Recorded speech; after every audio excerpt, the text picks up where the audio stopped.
Right, we are live. Hey guys, how's it going? Welcome back to the Kiwi Lads channel. We are here for the first match of the quarterfinals, Champions Cup time. This one, Munster taking on Toulouse in what should be a very exciting opening contest. The next game that has taken place, Leicester versus Leinster. Also, La Rochelle taking on Montpellier. And then followed by the game tomorrow night, Sale Sharks. They will be taking on, it will be Racing 92. So that should be a very exciting game as well. But nonetheless, we are just about underway, only a couple minutes away from kickoff. They're live at the Aviva Stadium for this game, and it should be a very exciting one. We have also got their Munster need to let Toulouse score late. Says Gregor Galway there. Need to let Toulouse score late. Okay, Gregor, is there some sort of bet going on there possibly? And also good morning, says Nelvin Mum, and also good afternoon, says Johan as well. I hope you guys are both doing well. Looking through at the starting lineups for both of these sides. We will quickly go like this. And we will go like this. There we go. This is the lineup for Munster. It is going to be Wycherley, Scannell, and Archer in the front row. Then Klein and Wycherley there as the locks. Then Peter O'Mahony, the captain. Jack O'Donoghue, and then Kendall as the loose forward trio. Then Conor Murray, Joey Carberry, Damien Dialende, the soon-to-depart Damien Dialende. I should mention, it seems like maybe he is going elsewhere. Chris Farrell there at 13. Simon Zebo, and then Keith Earls and Mike Haley as the rest of the backline. Then for Toulouse, the challengers. In this game, it's going to be an exciting one. And they have got a very strong side. And also, what noise at Aviva stop, says Kelly there. And also, we have got there Munster to lose by 8. Says it was Johan. And also, did you get a small nap in between games? Says Novmum. I did not. I ended up cooking some food. And then from there, I was setting up these live streams. So I was actually very late scheduling them. I think I scheduled this one at about 1:25 a.m. But I didn't get a nap. But I did get a preview recorded for the matchup taking place between the Fiji and Drua and the Hurricanes. So I will be editing that in between the next two games. And then I will be having a wee nap afterwards. But this is the side for Toulouse. Nettie, Marchand, and Aldegiri, who is in the front row. That name always stuns me. Rory Arnold and Milfo there as the locks. And then it is Elstad, Flemont, and Cruz as the loose forward trio. Antoine Dupont, number 9, player of the year. He will be ready to go. And Intermac on his outside, Aki, and also Vusaik is there at number 13. Then out on one wing, it will be Labelle. Out on the other, Deleves and Ramos slotting in at number 15. I will mention, I haven't done a lot of Toulouse this game, so there might be a few, I guess, questionable pronunciations of some of these names. So I do apologize in advance if I do get quite a few of them wrong. I will be trying my best to rattle them off throughout this live stream, but some of them might just get a little bit muddled throughout the mix. But these are all the benches for this matchup. I'm looking forward to seeing Jalon come off the bench for Toulouse. Also, Piotr Malvaca was brilliant for France in the recent Six Nations. Same with Cyril Bailly. And then for Munster, Healy coming off the bench. Craig Casey as well has been in some pretty good form.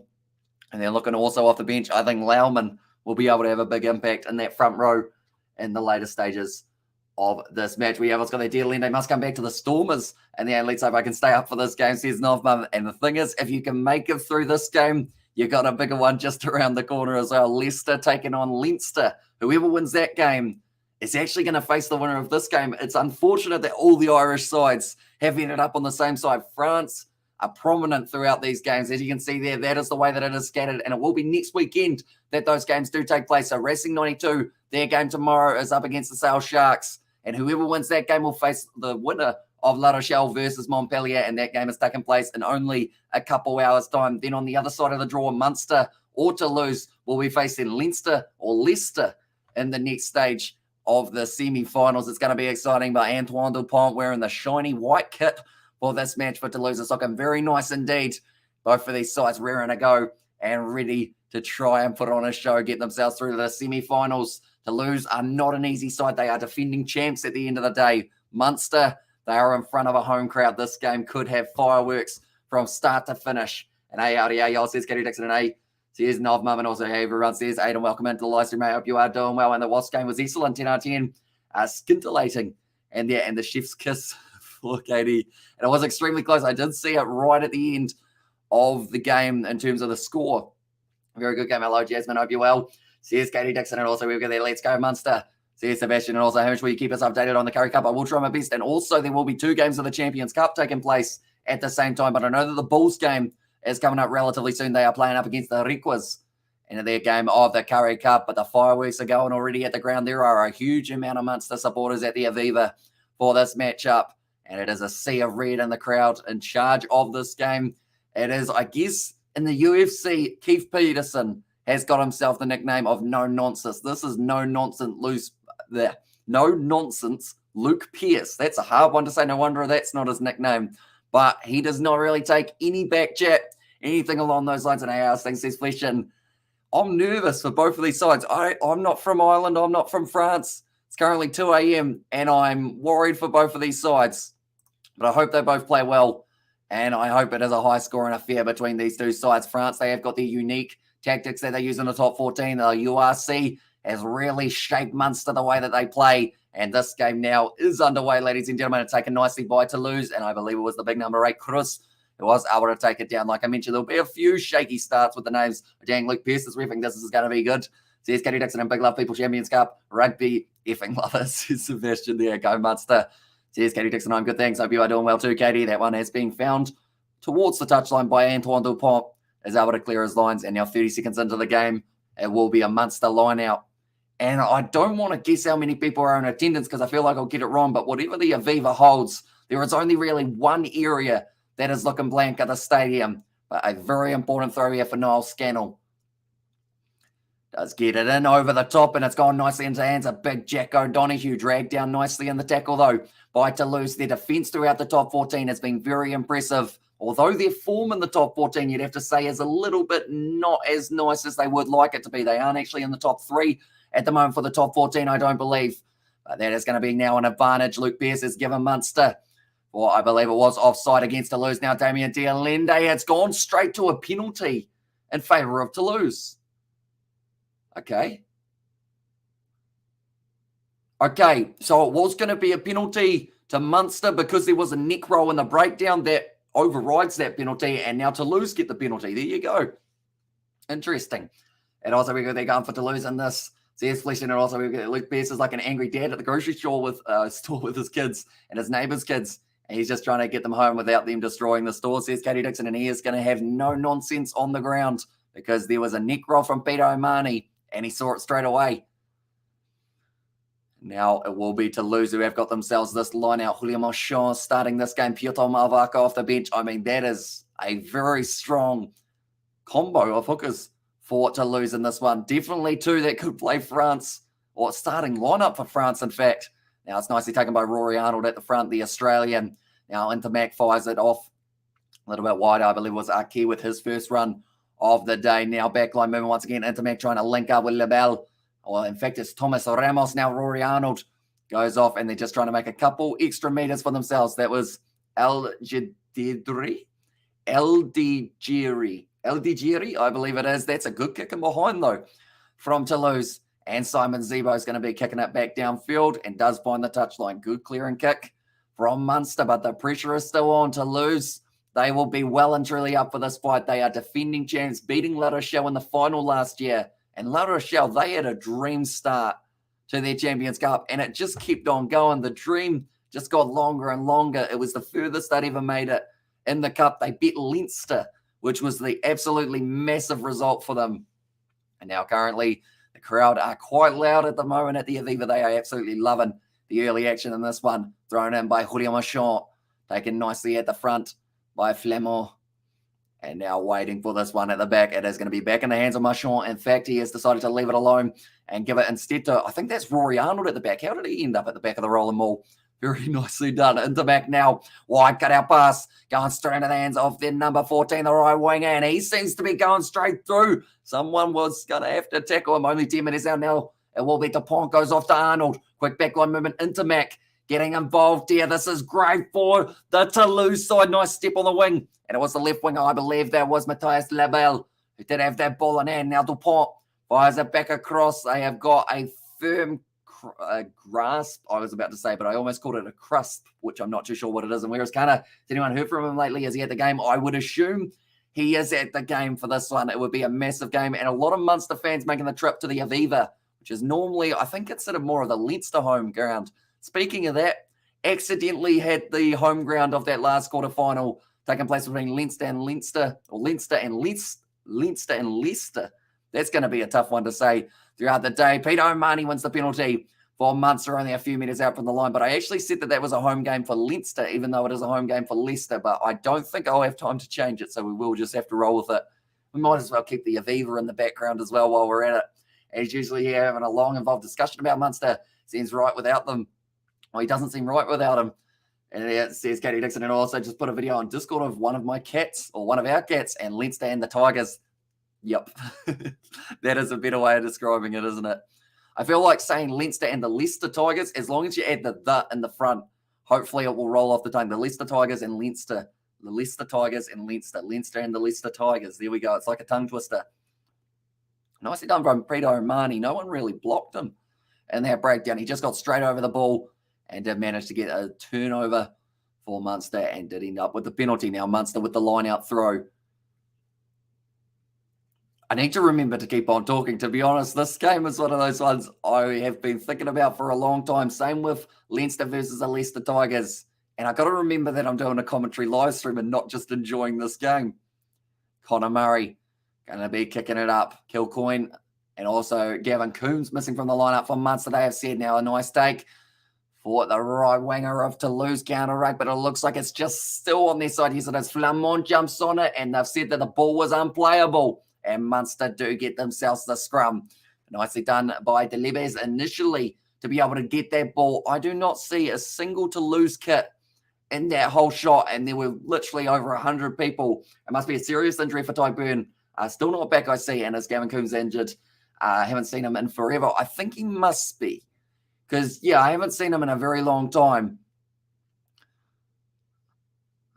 At the moment, yeah, so he's a big one that they don't have. Also, I think they said, who'd they say as well? I've forgotten his name already. Unfortunately, the crowd is so loud. Crowds here in New Zealand are so quiet. There's Novmum, although I think the benefit is they have got a large number at this ground, but it would be great to see a massive sellout at Eden Park for, if it is the Super Rugby final, not saying the Blues will win the competition or make it to the final, but if they do, hopefully we do get that kind of atmosphere. But then the other side of things is we don't really have singing, which is something that the Irish crowd really do bring to this competition. And now Connor Murray looking off to the right-hand side, tries to link up with Keith Earls. It's a loose ball, and it's still just going to be hung on to. Geez, that was good hands from Josh Wycherley. And he only had it by about probably the fingernails. That one, it looked like there was a player down in back play currently. And that is not what they will want at this current point in time. Joey Carberry is there. Is it Peter O'Mahony? Oh, triple blow of the whistle here. We stop for this player, and it is going to be actually Connor Murray who is injured here. It looks like maybe a shoulder he just pointed to. Gets the pat on the back from one of his teammates, but it doesn't look too flash for him, I should say. Not too sure what happened to him. He did make a pass, and I know that it was in the end Joey Carberry who had to slot in as the 10 right. Where is it? Oh, he's just been broken in half by one of the massive forwards. And that is nothing but a legal tackle. And Merfell just tried to break him in half. Jeez. I felt that one, and I'm over here in New Zealand. We have got, oh boy, Connor got smacked. He did. And the worst thing is, okay, one moment. What is 23 stone in kgs? That man is 146 kgs. And he just decided to put full force into the rib cage of Connor Murray. And Murray down. See Sebastian also, damn, he got folded in half. But how can you not? That's the thing. You get absolutely smashed. I feel bad for him because I know it wouldn't have felt nice. But 146 kgs. Right in the ribs. Oh, I feel like I'm breathing heavier now. But he is back up on his feet. Fair play, Connor Murray. The fact that he's got up makes him a bigger man than a lot of other people who would have stayed down for that massive shot from Miafu. But now it's going to be 7 minutes into this game. Connor Murray, he is going to be ready to go. Who do you think is going to win? It's a tough one because it's the defending champs to lose up against a home field advantaged Munster. And I love the crowd in this game. So I'm going to actually say the home crowd are going to be able to do big things in this game. It's going to be a close one. To lose, brilliant scrum, but it just pops out the back. And I feel like Munster's just got that extra little bit of passion at the moment to keep on going. Haley now with a good carry forward, almost stolen the breakdown from Toulouse. No, unable to do so. Now it's a counteract from the French, and it is going to be the penalty to Munster, and also scrum half as well, the smallest of the team. How much does Connor Murray weigh? He's 86 kgs. What did I say before? So he got tackled by a man 60 kgs heavier than him at pace, impact in the ribs. Nah, rugby's not for the faint-hearted. That is for sure. Yeah, I got winded from watching the replay. There's Katie Dixon, but Munster, they win the penalty. They've actually kicked for the corner, though, rather than taking on the 3 points. So that just shows you that they know that Toulouse are going to bring a lot of intention to this game, probably go for a lot of threes themselves to lose. Now throwing it to the back, nicely taken by Peter O'Mahony. Nice offload back. It's a great run from Jack O'Donoghue trying to go straight through.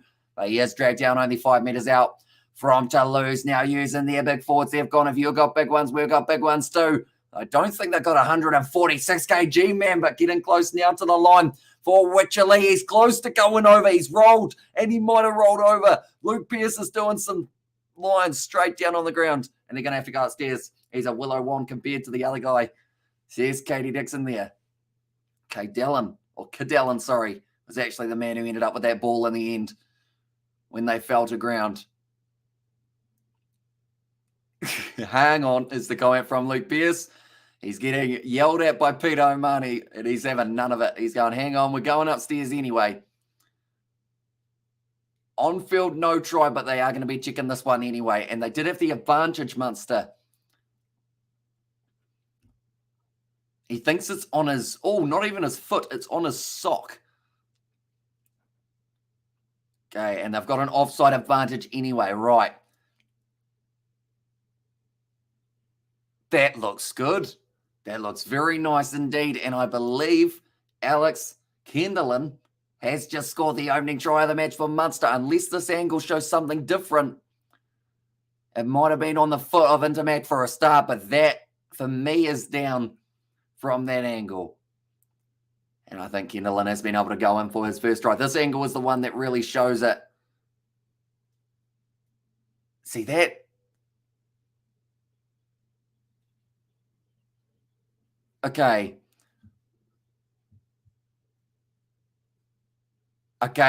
Luke Pearce, the TMO was about to say we'll have a look at it a couple more times. Luke Pearce says, I see a try. We'll get on with it pretty much. So Munster, going to be Kendelin scoring the first try. I would not have predicted that, I guess I should say. But currently Kendelin doing very nicely indeed. And Munster's first try of the match. We will quickly add that to the try scoring list.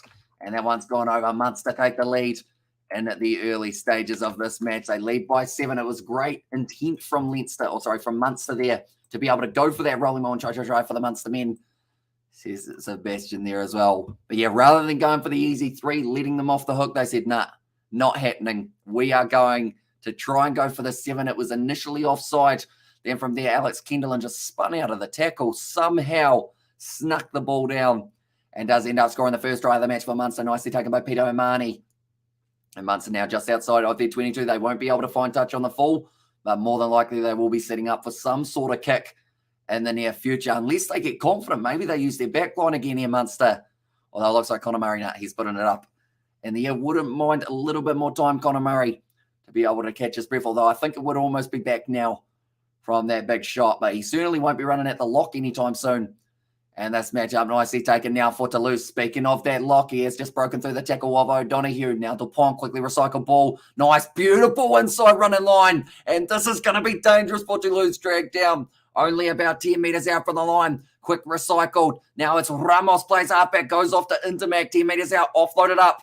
And it will be Julio Machon, who is now getting a little bit closer for Toulouse. Round the side, it's going to be their massive man called Miafel. Now Dupont looking to snipe, instead goes off to Intermac. Rare mistake from him to drop it. Although they're saying play on, and he puts it over the line, and it's called as a try. Right.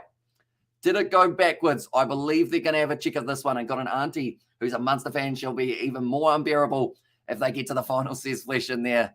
And if they do make it through this leg, Flesh in, there's a very interesting opponent just around the corner. I'm going to show it. Whoever wins this game gets to book their date with either Leicester or Leinster. Imagine Leinster versus Munster as a semi-final contest of the Champions Cup. We could see 2 French sides, maybe Racing 92, taking on La Rochelle or Montpellier. Although La Rochelle, something's happened in their Champions Cup. That just means they play at that next level. And they seem to do it each and every time they get the opportunity. Right, they're checking the grounding from Intermac. The grounding is good. So that's going to be completely fine. It's whether or not it was a knock-on from Intermac that they will have to check. Okay, so the scoreboard is given it as a try. That, for me, has gone backwards and then has rolled forwards. So I think that's going to be fine.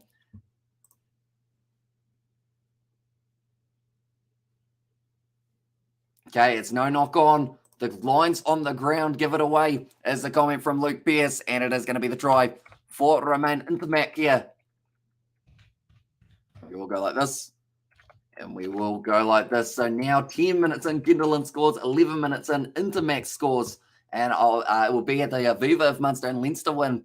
And there says Gregor Galway. So yeah, the crowd will get an absolute treat to an Irish derby. That is the case. I bloody hope that Racing 92 knockout sale. It'd be good bloody riddance. And there as well, says Sebastian. And also we've got how is that not a knock on? Says Katie. So they have said it went backwards out of the hands, then from there rolled forwards. Is the comment from Luke Pierce, and it's DMO, and she kicks my ass enough about them doing the Scarlets all the time. Says Flesh and Scarlets. Do they have a game? This is either going to sound like it's an insult or it's just me sounding like I have no idea. Do they have a game this weekend? Because I know that the Champions Cup has got a majority of the sides taken place, which is why there's only 2 games of the URC, one of which has actually already taken place, I believe. Ospreys Dragons are playing tomorrow. Cardiff played up against Zebre. Who have the Scarlets got or played in recent times? One moment, I'm going to have a look at this. So they have got their game next week. I think is their next game, and that is going to be up against the Stormers. In fact, the week after, now backline movement for Munster. Damien Delinde kicks it in behind, looking for the kick to pull up inside of the in-goal area. Intermac picks it up, puts it down. No, says Fleshett as well. Oh, that's a bit of a shame. Were they in the Challenge Cup or Champions Cup? Out of curiosity, I know that Saracens and the Wasps have gone through in the Challenge Cup currently, and there are a few more games taking place in the near future. But currently, this game sitting 7-7 between the two sides as that conversion was successful from Toulouse. And now Romain Intermac going to go for this drop kick. I don't know how to feel about Sale Sharks, says Katie Dixon. It's one of those teams that some people love them, some people hate them for some reason. Like they have that big split. And I know that with Faf de Klerk, Lud de Jager, all of those South African players leaving, I think there are less people getting behind the Sale Sharks now as they are losing a lot of their South African, I guess, influence. And there's Iber currently Munster. They've got this ball 40 metres out from the line. It's a nice step from Niall Scannell. And when a big man can move that quick, it is always promising for a 4-back. Damien Delinde just shunting off Dupont. He says, nah, not happening, mate. Get off me. Now, Wycherley once again does run his way forward. Toulouse are menaces in the breakdown, though. They will be able to turn this ball over if you give them any chance to do so. Chris Barrell, why can I pass out to Simon Zebo? Pins the ears back. It's just in the field of play. It's almost like they can't decide who they are or what to do.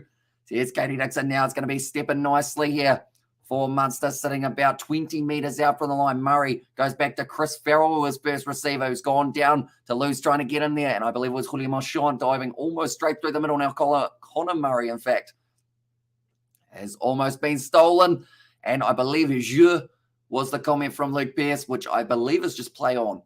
I have no idea, but it looked like it was stripped. Oh, it might mean stripped now that I think about it, because he kind of did that kind of action, but now Simon Zebo inside of the 22 and Munster has to clear the lines. It's a good kick downfield. Toulouse take it quickly, and this is something we see prominently in the top 14 for Toulouse. They want to keep this ball alive. They love testing out their fatigue in the latter stages of a game. Julio Marchand is tackled with a great support run, but that is brilliantly stolen by the captain, Peter O'Mahony. Kick back in behind and straight back to Toulouse, though. That is a mistake from Munster as they did all the hard work, and now it's a 50-22.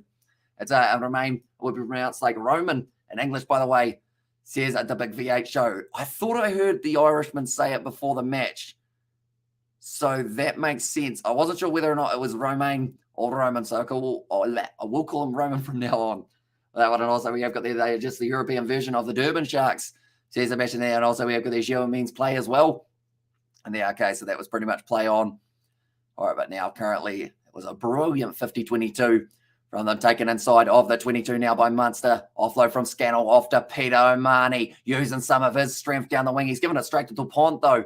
and also Munster, and also we've got Plein les Culdes Toulousians, says Neymar. I feel like I pronounced that very wrong. What does that mean, the big V8 show? As you may know French, possibly. And also, it's that Chartreuse, I guess. Now going around the outside. It's going to be a nice inside ball from Toulouse. And to Mac, unable to link up. And now it's back in the hands of Keith Fields. He's actually taken out the knees of Fish, or not Fish. I almost called him Fish, but Chris Farrell. And finally, my French lessons are paying off. So, Neymar's comment, the big V8 show. I like how you pronounce Munster with a French accent, says Sebastian, for that one as well. We're currently now 17 minutes in. You're going to have to help me out, the big V8 show. Now it's gone up and it's gone down. Munster have got this ball back now.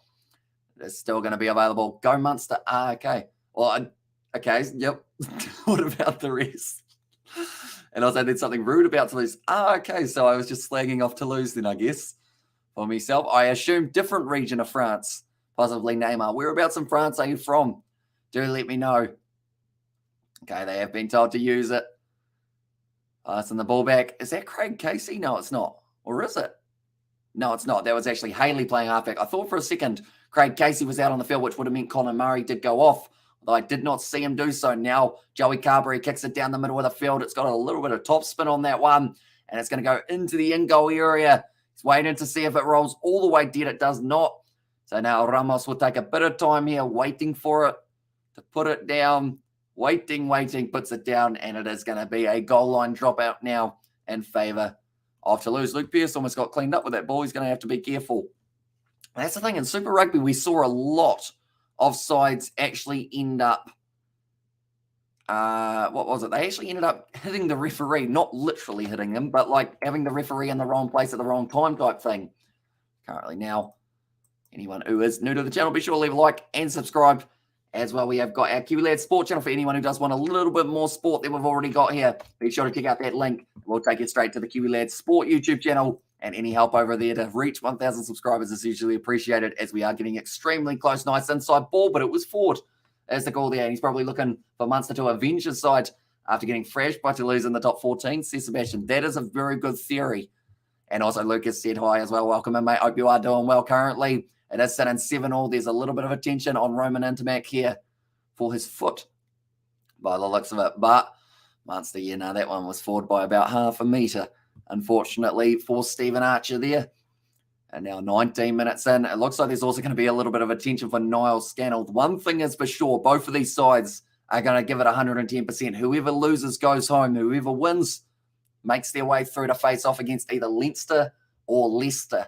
So it's not going to be an easy game. You're versing someone with the start of their name starting with L-E-I. It's just whether or not the next letter is a C or an N for that one.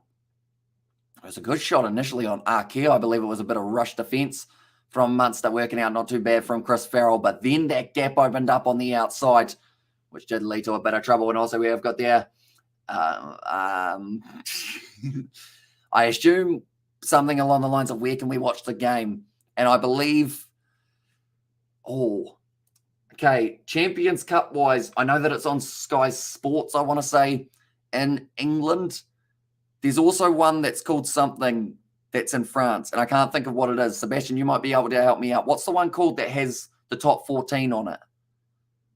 I've seen it before. I tried to sign up for it, but then it was like, you need a French address, and I was like, I'm not French, and I don't know where I can get a French address from, so I didn't actually get to sign up, unfortunately. 19 minutes through currently. As we said, Damien Dialende, he'll be excited to keep on playing in the Champions Cup. Canal Plus, that is the one. And also, who has a stream, but I don't know what SRVP means. Maybe something to do with a link, maybe. But yeah, so Canal Plus is the option for you in France to be able to watch this game. And Katie has used some French as well. I realized I probably should have taken French at school. And also, we have got there, if you want to. And there, okay. And also short for I really need to work on my French. Definitely not my strongest language, to say the very least. But if Toulouse make it further in this competition, and also I can read that first half. of Neymar's one. He's not too happy with Canal Plus by the looks of it. But now it is going to be a scrum feed for Toulouse in this one. Antoine Dupont still to play. And there says the big V8 show. But yeah, maybe I need to learn a few more sentences in French before the semi-finals, possibly, because on the other side of the draw, it's La Rochelle, who might get an opportunity. Could go through up against Montpellier. And then the other side of things is Sale Sharks and Racing 92, which should be an exciting one to see how it goes. Currently now, Antoine Dupont about to feed in the scrum. 20 minutes through this game. And Dupont puts the ball in. Maybe going off the back here. They might consider it for Cruz. They don't need to because it is going to be the penalty in favour of Toulouse. All push and shove. Oh, okay. O'Donoghue just got a shot to the mush, I think it was, from the opposition number 6. This is going to be interesting to see how they referee this one. I think it was Ulstad, the big man. And afternoon all says Richard as well. Welcome in, mate. And also we've got there, I assume that is something to do with the sky. And also he probably tired of Sebastian Chaval is taking off all teams during the pre-game show. And there says Sebastian Wright. I think they're going upstairs, are they? No, they're saying keep your distance, stop pushing after the scrum. And now Toulouse Roman Intermac will be kicking this one into touch. And also come on, Munster. Now are you going for? And there says Connor. At the moment, I mean, Munster for me, I can say a lot more of their names easier, but I love watching Toulouse play. So this is a tough one to decide. I would have loved to see this as maybe the final, but unfortunately we have it as the quarterfinal, which is still a little way away. And also, hello, brother, hope you're well. And there says Katie Dixon. It's going to be an exciting game between these two sides. 7-all between them, and we did see a couple early tries, so a bit of push and shove there between, I think it was Peter O'Mani and also Elstrad, his opposite number. And then go Munster. There's Neymar as well. And can I just say thank you very much, Neymar, because rather than having it completely in French, I think you saw that I was struggling with the French side of things, so you have kind of translated it at the very end as well, which is hugely appreciated. And yeah, thank you very much. But now Cruz, they have got the advantage here for Toulouse. Luke Beers goes around the side. Dupont now off into the hands of, I believe it is Julien Marchand. Gets another carry, and it seems to be so persistent with going to Julien Marchand. Now, Thomas Ramos, he is actually running backwards, and also we've got there by 2 points for Munster there. And now going back across, the loose backline movement into Mac, tries to spin Dupont, gets this one, trying to pierce the gap, but he is dragged down by Damien Dialende and Simon Zebo, who now forces him closer and closer to the touchline, and also lets in Ireland, double best players in the world from Ireland as well, says Richard. And here, Munster versus Leinster could be the semi-final we get to see for this matchup, but it is going to be the penalty to Toulouse. I believe they will take the 3 when they are straight out in front. And also we have got there, let's go Munster. And there says Connor, but Simon Zebo. Oh, Dupont, I think he's staying down currently. Is that a 9? I think it is. Antoine Dupont getting a little bit of attention to the back of the net currently. Looks like he's going to be all right to keep on going, but he might be getting iced just while they are lining up this kick for Roman Intermac. Or in fact, it's actually on the side of the head that he's holding that ice pack. You have to be careful or he might end up getting himself off for an HIA there. Antoine Dupont, and also go Toulouse. Says Johan there as well. Currently, I'm excited for, I would say, the last 10 minutes of this game. If it's still within a few points, it could go back and forth like a bit of a seesaw between the two sides. But Roman Intermac, what does he decide? Looks like he is going to be going for, I think he's going for the corner here. The way he's setting up Roman Intermac, he is actually going to be lining up the corner. That is actually, I'm going to give them a quick clap there, Toulouse. I'm glad that they are going. At least I'm not the only Toulouse supporter. And there says, oh, is it Yvette? No, I might have that slightly wrong. Do let me know how badly I've pronounced your name there, because I feel like I've got it very wrong. And if Dupont is injured, then Munster have a jackpot, or have the jackpot. And also, morning, Kenny, I'm good. How are you? There's Richard, but now Roman Intermac kicking it for the corner now. And does fine touch, only 5 meters out from the line. In fact, it's probably about 7. But one thing that we know about Toulouse is they have got an extremely strong rolling maul when they do get it going. And also, all good, mate, says Yvette. Hopefully it's not too bad. I'm sorry if I am getting it wrong. I always feel bad when I get people's names wrong. That was close to not straight. But Toulouse, they have now got this one at the back, Hurema Shaw, sitting there waiting for it. And also, can someone tell me what happened for Toulouse try? Because I am only listening on the radio, says Richard. So the Toulouse try, it was, that's actually going to become a scrum fee for Munster, only 10 minutes out. But the gist of it was Roman Intermac did end up dropping the ball. They did consider it as going backwards.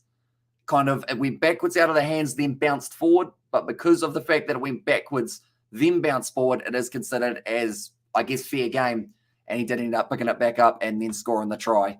And then the Munster try, it was actually a brilliant run from Alex Kendallin. He just ended up driving at the line and was able to just wrestle his way through. The way Toulouse are playing, they play just like France, the international team, with a flair and attack, says Johan. And that's the thing, in the top 14, they may have considered going for the 3 points there, but because it's the Champions Cup, they know Munster are going to be a tough side. And we'll have to wait and see whether or not it does end up working out for him. I'm supporting Toulouse, says Flesh, and also 3 of us then Flesh, says Yvette there. And also, are you worried that Munster might lose? Says Johan there. And also, I'm nursing some sleep deprivation, but I'm good, brother. Says Katie there. And I do expect to come in the Leinster stream and list all the Munster mistakes in this game. Yeah, says Sebastian. And are you worried that Munster might win? Says Katie Dixon. And also, yes. Kana Kuanen, I think we're going to see him later, more than likely. And also, Yvette done there with a thumbs up. And also, a couple of good parties, Katie, says Richard.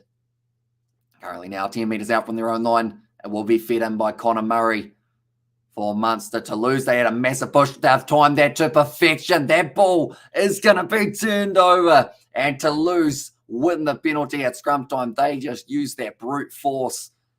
And it was standing up for Munster in the front row. And to be honest, I'm neutral, really. I just like rooting for Irish teams when they play because my family is Irish and boots on the ground. I believe that Munster will win.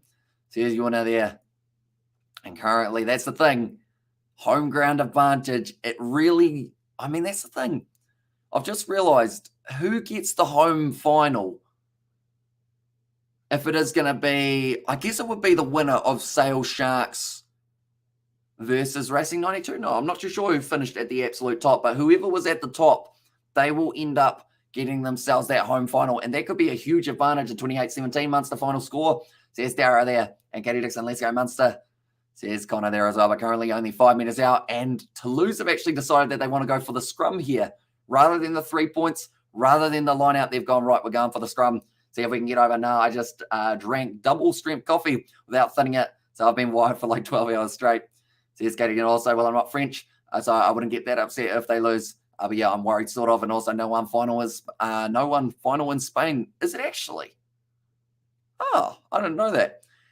And now it's going to be a good push from Toulouse here. That's another advantage. Antoine Dupont waits for it off the back. Intermac now pop pass up. Intermac goes on the outside. Cut out pass. And Matthias Labelle does go in and does end up scoring the try for France. And also we normally play in red, Mum. And also no matter who wins, we get to see 2 fine teams play each other. And that is a gift. But it is Matthias Labelle who has scored the try for France. Or sorry, not for France, for Munster. No, not for Munster, for Toulouse. I'm getting too excited every time there is a try in this game. Here we go. Labelle has been able to score. That's the thing. I watched all those Super Rugby games, and I feel like I'm smiling ear to ear throughout this whole live stream because I just love seeing the competitions clashing type thing. We've got France versus Ireland. Last time we got to see it was in the Six Nations. Bravo, Matthias. Yeah, and also the final was pre-established this season. They went for Stade Velodrome in Missile, southern France. I'm pretty sure. Says Sebastian there as well. And also France, not Spain, mistype. Says Richard there. Oh, so I assume, is that because of the French side winning last year? Or is it just that they decided, right, no matter what, it's going to happen here? Because I know that it was in France last year as well, due to 2 French sides being in the final, I thought it was. And also we have got there, is it me, but Intermac is a damn good looking man, says Fleshin there as well. That's the thing. I probably haven't looked at him that way. I know he's a damn good rugby player in the process. And also, Yo says that IGL Panda, welcome in, mate. Hope you are doing well. I hope you are excited for all of the matches that are taking place today. 27 minutes in, and the score now 14 points to 7 in favour of Toulouse. Taken nicely by the try scorer Labelle and dragged down by Simon Zebo. Wasn't quite able to mark up with them in that last one, but they had the numbers on the outside. I'm actually supposed to support Munster as they have a South African coach and Damien Dialende. And there, although how much longer will Damien Dialende be there? And is he going to be going maybe back to South African or South African soil, in fact, in 14-7? Says this way there. And also next season, another hottie join us, Melvin Jaminier. And there says Yvette. Now it's going to be going back across Jack O'Donoghue, straightening with his run. Nice work in the breakdown, though, from Toulouse to be able to stop him from making any extra meters. Now it's a big run forward from John Wycherley. Currently on the halfway line for Munster, and they need to fire back within this first half. Now Niall Scannell once again trying to step round. Well, I guess it won't matter who wins as long as they have both worn red.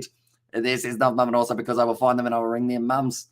And there's Katie Dixon. That's close to the touchline for Ramos. It looks like actually Farrell. No, it's Keith Phil's holding his face currently.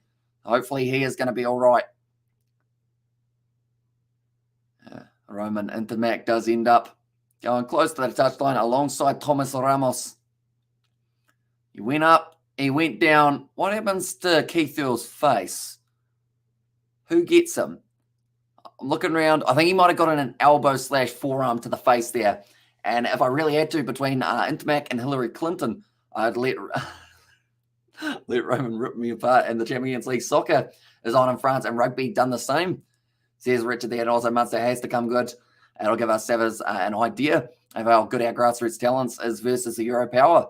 Says Mimania there, and also, well, I am South African, but thanks for understanding that I like to lose. There, Johan there, and also Katie with a smiling face from Yvette. Yeah, I think he might have gotten a scratch above the eye. And Damien Dialende currently is also getting strapped up. This is going to be a physical matchup between these two sides, that is for sure. If anything to go by with that very first hit we saw, he might catch the Damien Dialende elbow, does he? Oh, he does. Friendly fire, Damien Dialende. Or it might have been actually a head clash between Damien Dialende and Keith Earls, both cut open after it. And also we'll be covering the FIFA World Cup. I do have a lot of plans to do so. And I know that New Zealand are not in a fun group. If we beat Costa Rica, we're going to have, who do we have? Germany and Spain, is it? No. Germany and someone else. I think it is, or Spain and someone else. Who have we got in our group? Either way, it's not good for us, but we will be covering the FIFA World Cup over on the Kiwi Lads Sport channel, in fact, just so that we can avoid some sort of, I guess you could say, copyright, just in case. So that is the link to the Kiwi Lads Sport. So anyone who hasn't already, be sure to check that out. We are currently on the road to 1,000 subscribers over there, and we are getting very close. And happy to hear you'll be doing the football. Being a Kiwi living in Germany, I'll be sure to watch that game. Says Dexter there. And also, biggest Super Rugby Pacific battle will be in 2 weeks' time when the Brumbies battle the Blues.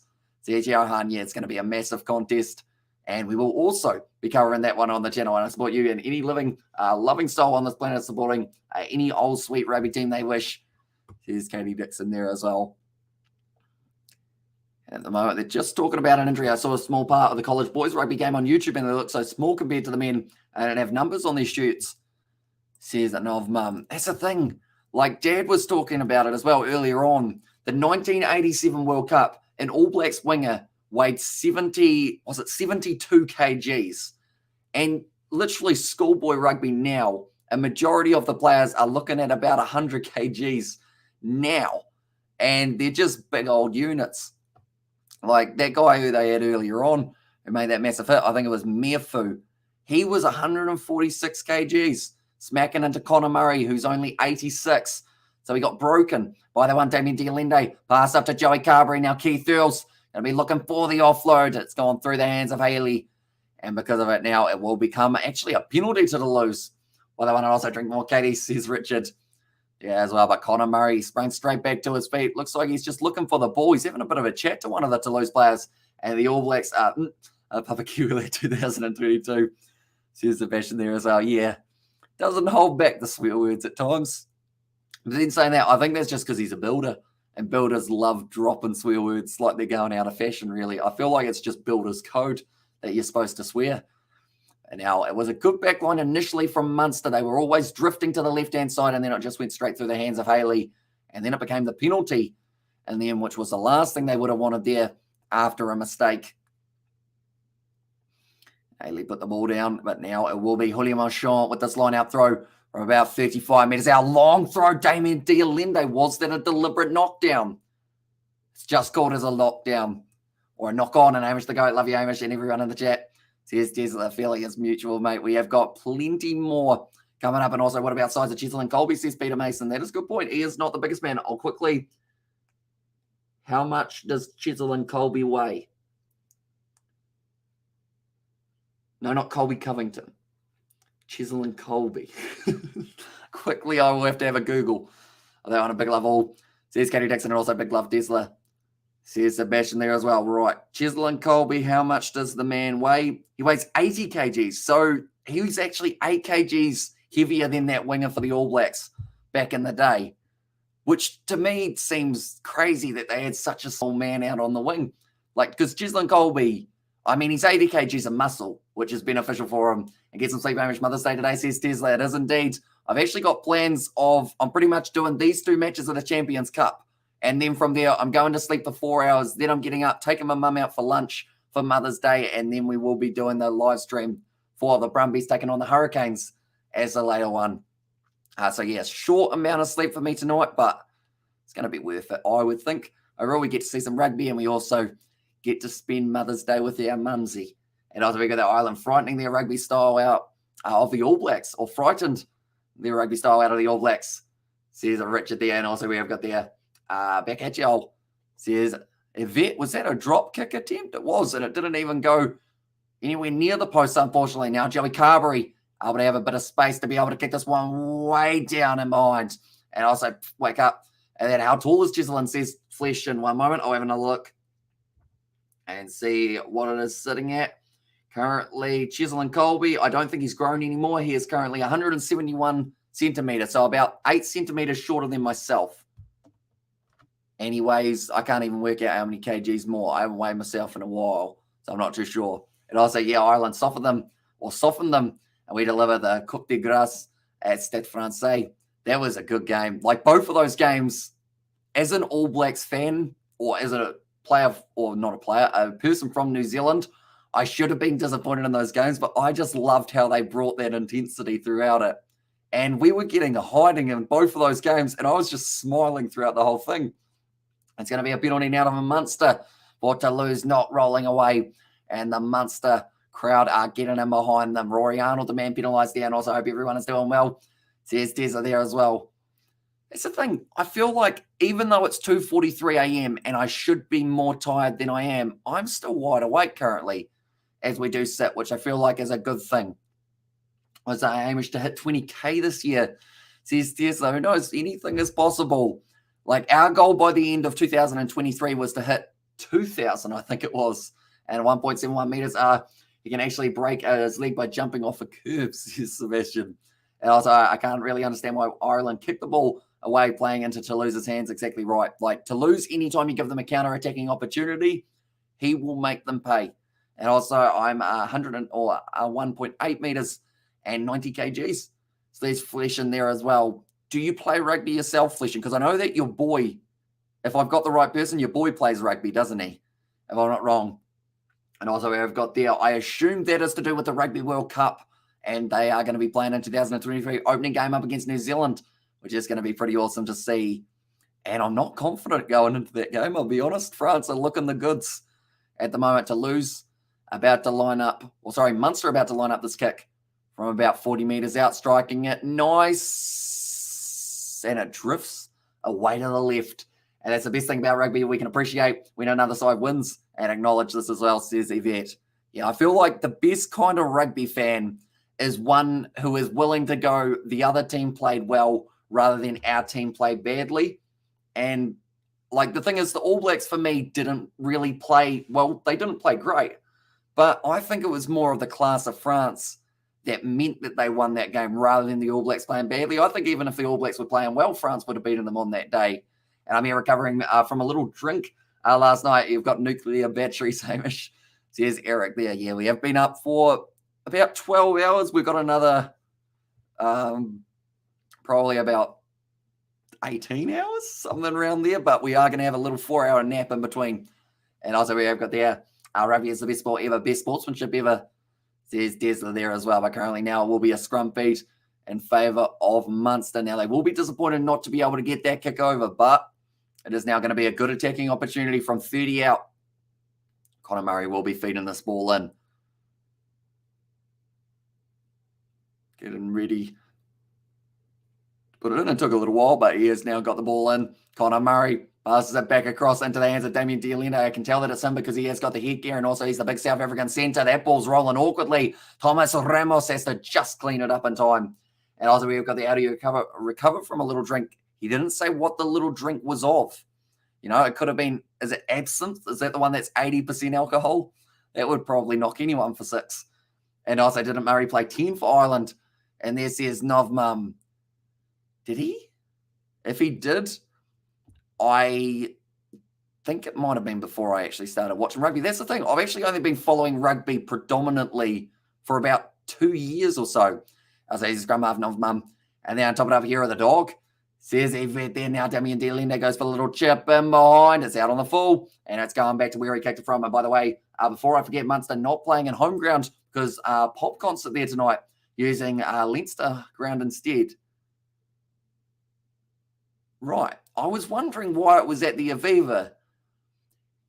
I guess the big question is, why would you book out a stadium for a concert when there's a chance that your side may have been playing at home for a game? That seems pretty rough. It's as if they had no, I guess, faith in them to be able to make it through up against the Wasps. Now going to be thrown in. Rory Arnold takes it at the front. Back into Mac in the pocket from Dupont, and he does get an eye. And Murray never played 10.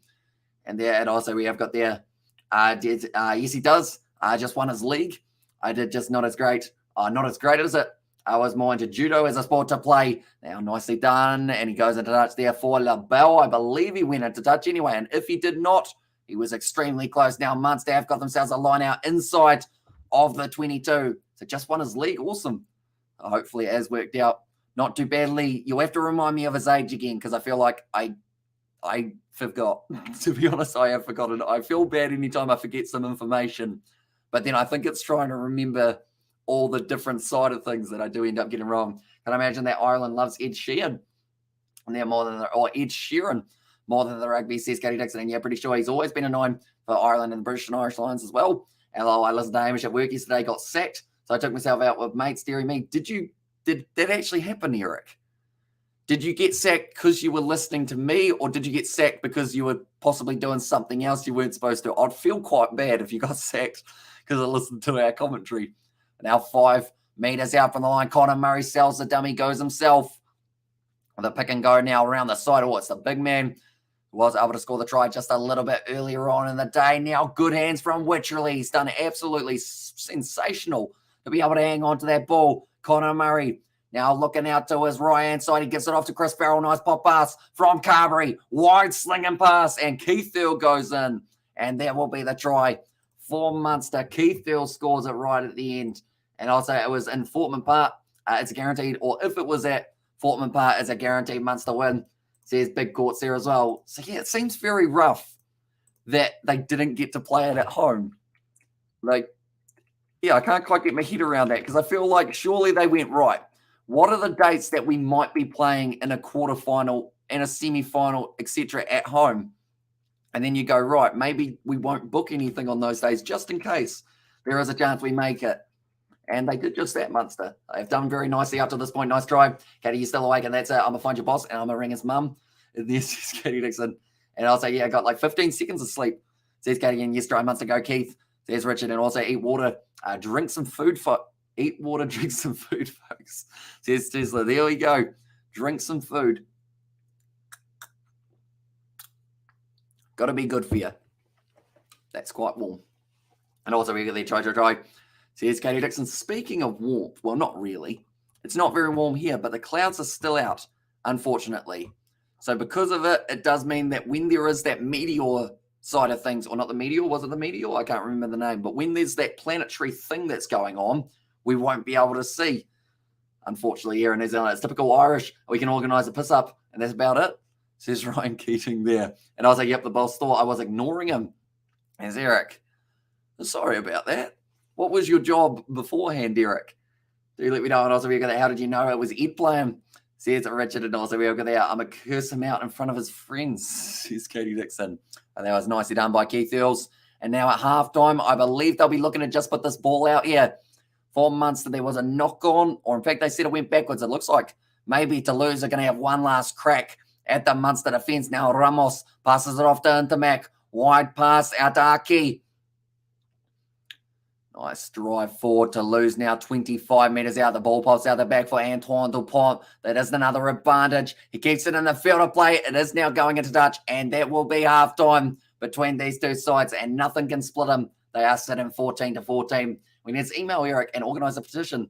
And also part of this, but we touched helmets, says Eric. Right, so you accidentally, I guess, touched tips, and then he fired you. That's unfortunate. Very unfortunate. What is your job?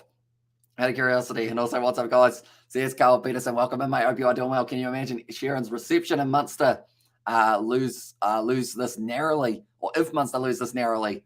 Says Flesh. And also, we have got the air. You won't think I'm ignoring him when I kick his up and down the road in front of his neighbours. And it's to do with COVID-19. Grounds need money to recover, says Richard. So I guess the big question is, could he have possibly had the concert tomorrow? You know? I'm looking for work, Carl. Says Eric there as well. Yeah. What are you good at? What are your social skills? What are your life skills, Eric? Do let me know. I'm sure someone's probably hiring at this stage. Get yourself a job. We've got jobs here in New Zealand. At the moment, the only job really going around us is either on the farm or picking fruit. And also, we play better, but we give away tries that must be avoided. And in any case, we control with a team on paper much less strong. Says French Flair there. Yeah, that's the thing. Toulouse, they've got a couple big men coming off the bench in the later stages. Looking at Anthony Geelong as one player to watch out for. And also, is it Medrad, the man with the big mutton chops on the side? He is going to be one to watch out for. I'm busy braining some borders and lamb chops. Hopefully I've pronounced that correctly, but it is a sausage, isn't it? I think I learned from the last time. And I do still need to try one. So I think Ed Sheeran should have put himself a few steps ahead of the Irish crowd as some rugby players rush tackle him off the stage halfway through a set. And no, because he is on a world tour. So there's Richard there. I guess, is he going to New Zealand? I don't know whether or not he is making it. Oh, he might be, actually.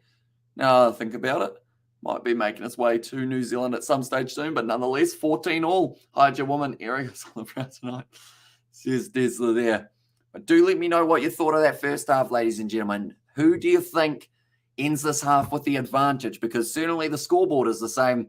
And Max tries at the end of the season. Oh, does he? I feel like he's probably one of the first French players that you recognise, if that makes sense, from back in the day. Because you look at him and you go, like, no one else has that style of facial hair. Like, definitely not in the kind of New Zealand, Australia region. So, like, I always remember Medrad as the one guy coming off the bench or starting for France as, like, slightly different. But he also had the skill to back it up. And pronunciation is Brying. Okay, so Brying. Right. I will... Oh, is it a bra-eye? Are you bra-eyeing something? Is that like a barbecue? You're barbecuing something. I believe it is. And also, I do the labouring on building sites. I can find another site. Says Eric there as well. And also, we have got the Chabels Surely. And there says, if at one moment, I'll have a quick look at this bench. Unless we're talking about a different hairstyle, or not a hairstyle, sorry. But a moment, we will go like this. France Chabal Rugby. Actually, yep, that's a very good point. There's another player that you do end up seeing, and you just recognise him. I think it's because of, like, that kind of long beard is something we're seeing a little bit of, but not as drastic as Sebastien Chabal. I see that his birthday is actually only 6 days after me. Our version of barbecue, instead, we use coal and wood instead of gas. To be honest, I'm surprised Munster are playing so well, so anything from here is a bonus for me. I mean, globally, the world is down 80 plus million coders. So it makes sense to get into coding, but I know nothing about that, sadly, says Desla. And also Sebs Chabal, the caveman, and he had ponytail in there. He certainly did. I'm seeing a picture of him now. He's just a big man, isn't he? One moment. I think I can do a bit of fanciness here. if I am strategic. One moment, we'll go like this. If I click this button and go like this, just bear with me, ladies and gentlemen. I hope that this works. If it doesn't, I will be a bit sad. And I'll get rid of this random brick wall that I've got. Oh, I can't get rid of the brick wall. That's unfortunate. Right, we'll get rid of this one. One moment. This is going to be so worth it. Probably not, but we'll see how it goes. Right, I'll go like this, and there we go. Right. There he is. He's behind me now. He's on this side. Big chaval, eh? And also drove a smart car. It was funny seeing him in the training ground, getting out of it. And there's his Yvette had also sausage, lamb chops, and chicken with some garlic rolls on the fire. That sounds pretty tasty indeed. And we should have scored another try, but we made silly mistakes. The last try shouldn't have happened if we'd been able to clear instead of trying pointless counter, I think that would be. And we lack desire in the rucks. And also face you. And there says French. And also we have got there no Irish. And there with some whiskey. And there, he's a big man, isn't he? From this one, his head, I mean, one thing's for sure, that beard is better than mine, because my beard is utterly, it's abysmal compared to his. The hair, it's not quite that long either, but the free-flowing locks. For him, and also Jabal used to give me PTSD, please never mention his name again, and also great memory, Yvette, terrified that. And there says Eric, for that one, and also his flash score working. Now, it does seem like they've worked it out at this stage, which is nice to see. I better put the ground back, shouldn't I? There we go. We'll put the Aviva back. See you later, Chabal. We will see you a little bit later on. And also, we've got there, sounds tasty. Carl, such a lovely guy. And that's the thing. He probably, like so many of those guys who look the most intimidating, are actually like the nicest guys off the field. Like they are normally considered as a big friendly giant. And Sean has said I'm at the match. Do you know the attendance at the match, Sean? Do let me know. As I assume there's quite a few there at this current point of time. By the sounds of it in the crowd, they are absolutely loving it for this matchup. And with it being 14-all, I'm recovering from about a bit of flu, but enjoying my beer at the moment, says Miminair. I remember someone the other week was telling me the best way to get over a cold is just drink, but that's probably not the best life advice. And also we have got there, he was a hell of a player, Jabal. I got to love him, to be honest. And there's Desla. And yeah, I feel like that's the thing. I hadn't seen what he was like doing till now type thing. I didn't actually I couldn't think of him, if that makes sense. You know how you have players in your head that like when you refresh your memory, you remember all the good stuff that they did. But like before that, you kind of have a period where you forget them. Well, I got more coffee. No, drinking helps with the flu, says Carl. And also, and now he's pissing all over the top 14 teams.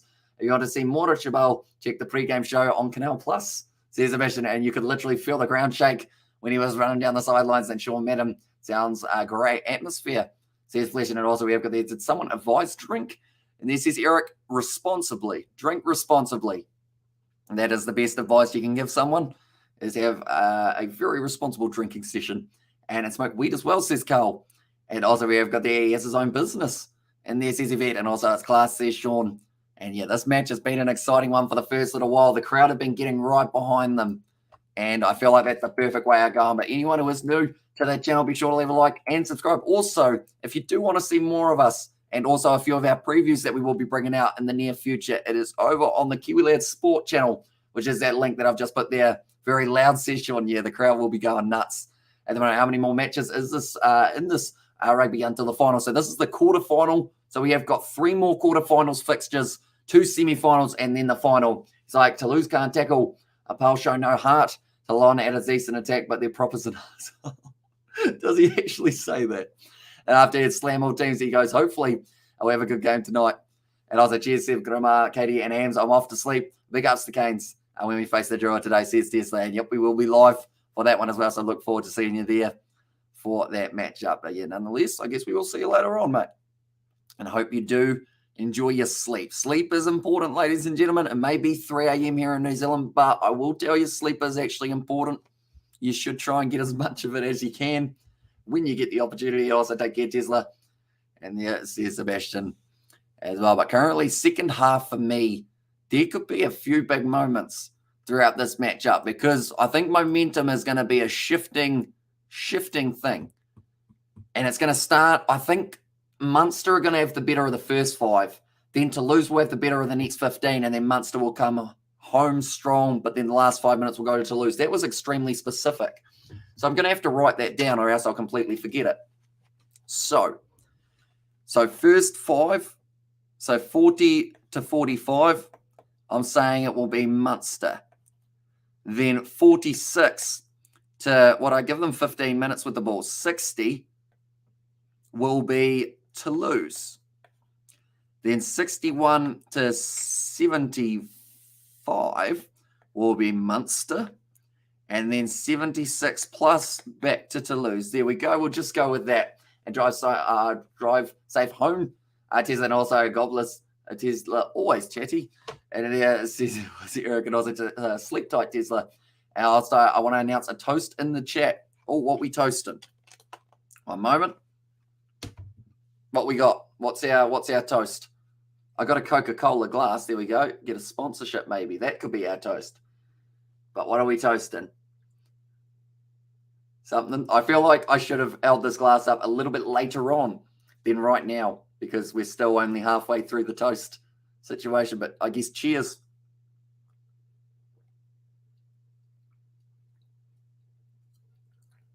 There we go.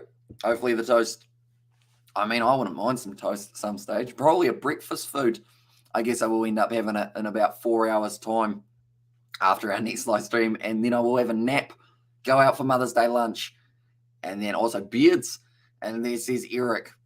I mean, a toast 2 beards. I mean, I'd love one, but it just doesn't really happen for me, unfortunately. I had a bit of a longer hair at this stage. Rugby hunts. I'll toast a beard. Oh, rugby hunts, I should say there, says Yvette. And also toasting to success, good health, and live life to the fullest. Cheers. I feel like I will toast to that again. I did just drink some water. That was very loud, but I will have a mouthful of that because that's the thing. Like, I feel like now more than ever, like that whole side of things of if you get an opportunity to do something, like do it because you don't know whether or not you'll get that opportunity again. Like, and I feel like that's the perfect example of, I guess, what we do on the channel. Like, I just love every single game, not just for the rugby, but also because we get to hang out with you guys for 2 hours straight. And we've probably spent, like, some of you guys have been here every week for maybe 20 hours. Like, we probably spend more time together, some of us, than having a probably part-time job, to be fair. And also, Jess Garl says, Yvette, and also, how about we toast the beards and Murphew's mustache? Murphew's mustache, very impressive indeed. And also, it is an honorary beard. And then Charlie Gamble, I feel like his mustache has to get an honorary mention for that one as well. And also, Kiwi Lad, you deserve a medal for your commitment to bring us all live rugby games or rugby games live chat. And there says Kai. But yeah, that's the thing. I also, like, at the start of lockdown, I feel like that was when we really started doing it more. And that was probably the time more than ever that, like, people weren't getting to talk to people. So I feel like this was like the perfect way of doing it. As I move the fruit fly, and I like Katie Dixon, how are you? Says Gary Miller there as well. Currently, long day of rugby ahead. Luckily for us, though, we get to watch a majority of it. I don't think we've got any more Challenge Cup games. And to beards and all of those or those who breathe behind them and the women who bravely kiss them. And there says Yvette, and also move the swerve. And Angry Man A says Eric, I mean, he could down a few beverages when he needed to.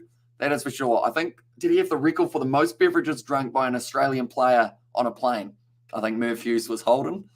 And also we've got the, or was that David Boone, actually? David Boone also loved to drink. I was like, hey, howdy, hey, brother, how do you do? Well, how do you do? Hope you're well, says Katie there as well.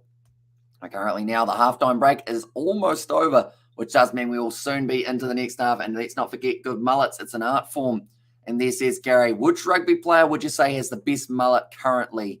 Gary, because I know it was Joe Schroeder. Joe Schroeder had my vote, but then he chopped it off in the sevens. So that made me sad. I was like, what's happened to his mullet? And then did Danny Barrett also have one? Or was it just Joe Schroeder who went down the mullet? I want Merv Hughes to be my dad. I never had a real dad. And there says Katie Dixon. I mean, he would certainly teach you how to consume beverages and also referee cricket matches, which would be beneficial for yourself as you are now just getting into the cricketing side of things. Oh, am I listening to? Okay, it's Formula One. I was wondering what the commentary was at this game. About to be back underway, ladies and gentlemen, between Toulouse and Munster. We are ready to go for the second half.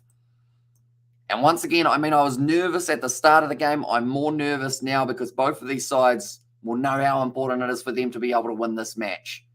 Because whoever wins it, I mean, it isn't exactly an easy semi-final. You're going to be making your way through to the the semi-final to face off against Leinster or Leicester. There is a sea of red currently at Munster's home ground, or kind of home ground. They're at Leinster's home ground for this matchup. Katie Dixon seems like he would be a fun dad, and there says Fleshin. But now, 40 minutes left, both of these sides. So my board has got Munster will have the better of the first 40 to 45 minutes. So they will have 5 minutes of good play here from Munster. That's my prediction. It's probably going to be completely wrong. And actually, now that I think about it, I think he is actually my dad, says Katie Dixon. As it kicked off now, nicely taken by Peter O'Mahony and protecting that ball very nicely for Munster. I think Antoine Dupont was already asking for a penalty, and Ryan Papenhazen from the Melbourne Storm. Yeah, no, I can agree with that one. He has got quite a flowing mullet, and the best thing is, like, he's always running around, so you get to see the mullet in motion, which I feel is a thing in beauty of itself. Now, Mike Haley kicks it in mind, looking for the touchline, but also looking at it just put the French under pressure. Cruz passes it back across, though, and now it will be Ramos. Kicks it downfield. It's a nice take from Simon Zebo on the halfway line. Trying to counter-attack here for Munster. Almost, yes, he does go through, but he's lost his footing, finds the offload up to Peter O'Donoghue. That's not his name, it's Jack O'Donoghue.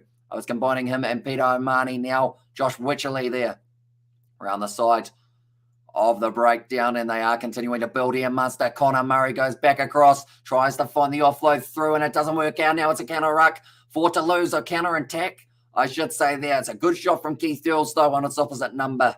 And Toulouse are dragged down 45 metres out from their line. It seems like it's going to be quite a fast-paced second half between these two sides. It's a great shot on Antoine Dupont. Now Munster going for the counter ruck, and they have been able to win the penalty there, Munster. Beautifully done. And like they're saying, it seems like they've come out like a team possessed for that second half. They're fired up. They're raring to go. And they do end up winning themselves the penalty. Nicely done, Peter O'Mahony. He has been having an absolute field day, not just for the Champions Cup, the URC. That man, I would have to say, almost in the form of his life. And I feel like that is a bold statement to make, but he has just been absolutely sensational in past weeks. Timed it perfectly with the counter ruck. Straight in there. Oh, it's Jack O'Donoghue. We were just praising the living daylights out of Peter O'Mahony, but he also was working hard being Munster. And then don't forget Dustin Martin's Mohawk, AFL GOAT in there. And if you're talking Mohawks, is it Paul Wright in the darts? Is he the one who's got like the blue hair and the snake tattooed on the side of his skull? That is an intimidating one. No, Paul Wright, that's the big show, isn't it? Who's the darts player? Peter Wright, is it? Darts. I'm going to have a look. Darts. Peter. Right, yes, it is. Scottish darts player. If you haven't seen his haircut, it is very impressive indeed. Now kicking it. And that one has missed for Munster. So that is 2 missed opportunities for them from Joey Carberry. Unfortunately, getting that one wrong. And it does lead now to the score remaining at 14-all in the early stages of Munster. Getting some Southern Hemisphere mongrel going there, says Mimanea. Now Roman Intermat kicks it downfield. Takes it very nicely there. And now Joey Carberry puts up the box kick. Oh, he's been checked with that one. And also snaked by Peter Wright. And they're all Simon Zebo looked like he was going to be falling over there as well. But luckily he is all right. Now it's a good step from Niall Scannell. Every time that man's had the ball, he steps. And I love it. It's a little, was it a knock on? No, it wasn't. And Luke Pierce was calling for something else. Chris Barrel straight through. He's got Haley with him. Does the pop pass. He needs to go back. He doesn't get it down. Oh, yes, he does. He does in the end. But tell you what, he almost blew it. He almost blew that one. 6 points left on the field. So far, he should have passed it back to Farrell initially, I would have said. But luckily for Haley, he's gone in. He's scored the try. And Mike Haley does get it. And tell you what, there would have been a few Munster fans with their hearts in their mouths at that stage with him trying to back himself. Haley doing very nicely there, getting himself the try, and also we get there nice and try Munster. And it's awesome. Standout Mohawk, snake bite is too cool, says Gary Miller, and also try, says Sebastian. as well. Nicely done by Mike Haley. Jeez, this game's heating up at this stage. We've only just started our second half. And is that Damien Dialende, says Carl Peterson? It is not. Or actually, if you're talking about Dialende as in Damien Dialende in that lineup, he is indeed at number 12 for this game. He has been relatively prominent in that first half. Joey Carberry, this time he gets it over. And now the score will be 21 points to Munster and 14 to Toulouse. I've actually just realised there's a lot of red in the crowd, but even if there was some Toulouse supporters, they would also be wearing red. And I'll say 12, yes, Damien. And there as well, Chris Farrell, his centre teammate, I guess you could say, I would have set up that one. And also, come on, the Munster, hey, Kiwi Lads fam. Says Thick Boy, welcome in, mate. And also, the Irish radio comms are so excited. I love it. And there's Richard. They will be absolutely loving this because defending champs Toulouse shouldn't theoretically get knocked out this early. They would have liked to have them a lot further deep in this competition. But Munster are looking the goods at the moment. And speaking of games, Curry Cup going on. Riqua's just scoring a try up against the Blue Bulls for anyone who is curious about that game. And also we've got the hey, howdy, hey, brother, and let's go Munster. There's Gary, beautifully taken by Thomas Ramos on the halfway line. Jack O'Donoghue tries to get straight in there. Is unable to do so now. Arnold off into the hands of Miafu. Back to Dupont. This is looking good. It's a 2-on-4 at the moment. Toulouse, they've got numbers. Brilliant step from Intermac. Now down the wing he goes out there. And Maxime Merad is forced out. And Thick Boy, how's it going, mate? And there says Sebastian. But unfortunately, Merad just running out of space down that wing. But at the stage, it just looks so good for them. And Intermac with some great stepping. I think the pass, it was brilliantly covered by Keith Earls. I feel like he is the man who needs a lot of credit there because he was able to make sure that that tackle was made on the inside so that their fullback could then be isolated with Maxime Merad. And he did not have any space down the wing. And also, yes, line out Munster. Says Richard there as well. And also we have got the yes, Seb, what's happening, brother? And hey, Gadio. And there's Thick Boy. Now it looks like there is actually going to be a sub made by Toulouse. And that's probably going to be my downfall because I haven't learnt the bench that well, but I know that it's Pieto Malwaka who is now making his way out onto the field. Also a replacement. It is going to be Sirubai, who has also made his way out there, and also Dupont and Interback, both so sick.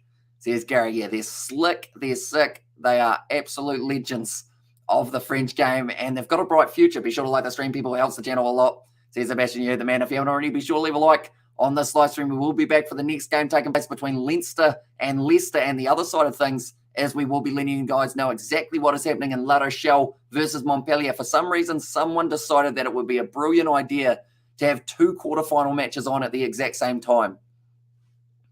I don't know why. I don't know why they decided that would be a good idea, but it is not. And because of it, it does mean we can only do one of those. So we are doing Leinster versus Leicester. And now it's going to be retained by Toulouse on the halfway line. Nice run from Aki, and that is not Bundy Aki. Instead, it is Peter Aki, who is there now. Backline movement once again. Roman Intermac there. And also we got, where can I watch this online, says Jim. What country are you in, Jim? Do let me know. And still we have great commentary absorbing which team gets ball quicker at the moment. Or quicker ball, I should say. I would so mix up those two names. Says Novmum there as well. Now, Intermac goes off into the hands of their big number 5. He put in a massive hit on Conor Murray and his ribcage earlier on. Now, Roman Intermac goes off into the hands of Aki once again. Moving up to the 22. Thomas Ramos plays halfback. Dupont goes back. Nice little flick pass out the back line for the man. It is going to be Sirubai's first carry of the game. Now around the side, Pietro Malvaka, also the same for him.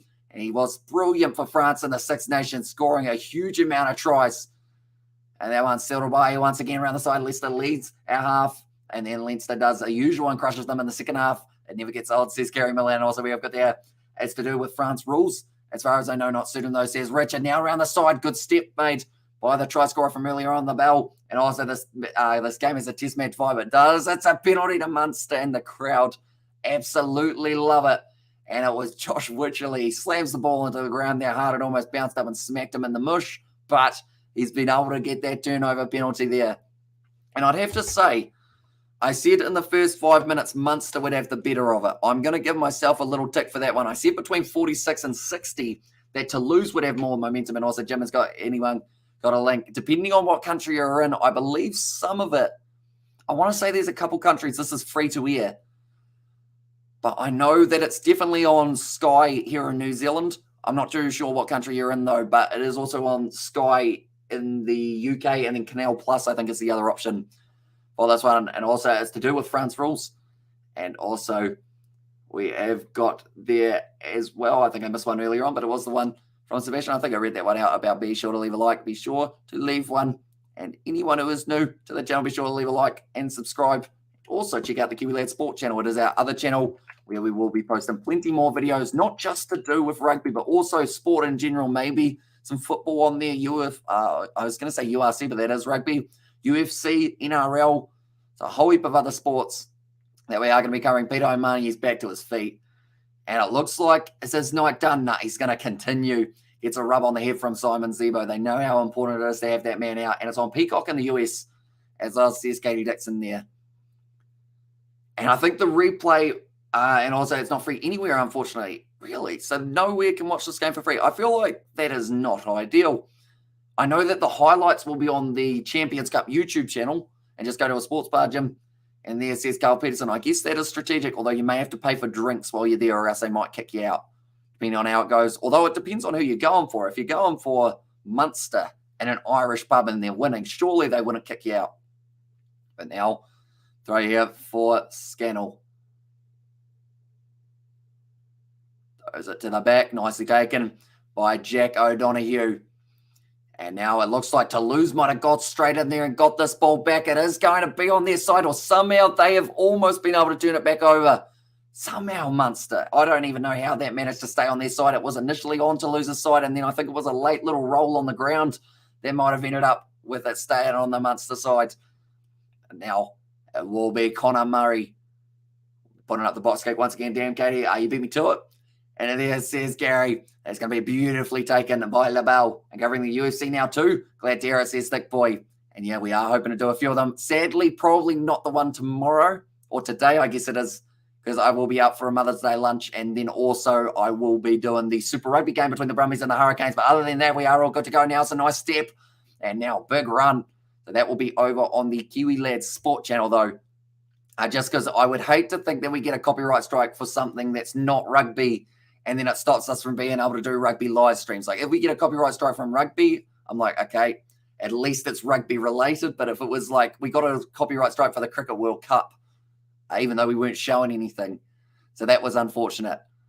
Now it's going to be a big tackle made. Toulouse currently hanging on to this. Dupont kicks it in behind. I believe there's going to be possible offside here, depending on how it goes. Time and Zebo now, and Charles Oliveira missing weight. I was heartbreaking, poor fella.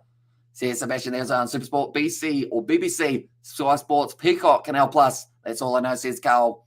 That is going to be going back. Oh, Simon Zebo is down, and he doesn't look too flashing. Thoughts on the IPL, says Gary. I'm a little bit disappointed, not because of the IPL, but disappointed because I haven't been able to watch as much of it as I wanted to. Like, just because the time zones have been brutal over there. Anytime I'm up late, it's normally because I'm either editing or I am doing a rugby live stream. So all of the games, that's going to be a yellow card, I would think. From there was Rory Arnold with the big shot above the horizontal and drives him into the ground. It might be a red card. I can't imagine of a worse way get stripped of your title, says Sebastian. Jeez, yeah, that's like, hopefully, surely he gets a rematch. Like, once he has another, that's rough. I'm actually going to look up because I've forgotten who he was fighting. UFC. When was that going to be? That was actually going to be, so that was Justin Gaethje. So he is now, I guess, the champion, isn't he? And BT Sports is in the UK. Says Andre there, and also could be red, says Richard. This angle, he gets the legs up, and actually look nasty. Going to be a card, but which color? I hope it's only a yellow. Oh, Luke Pearce knows French. And I was like, we got that weight. He was only half a pound overweight. Why don't he just go take a big poop or something, says Katie. Okay, if he lands on his back, it's a red card. If he lands on his head, it's a yellow card. No, sorry, the other way around. Lands on his back, it's a yellow. If he lands on his head, it's a red.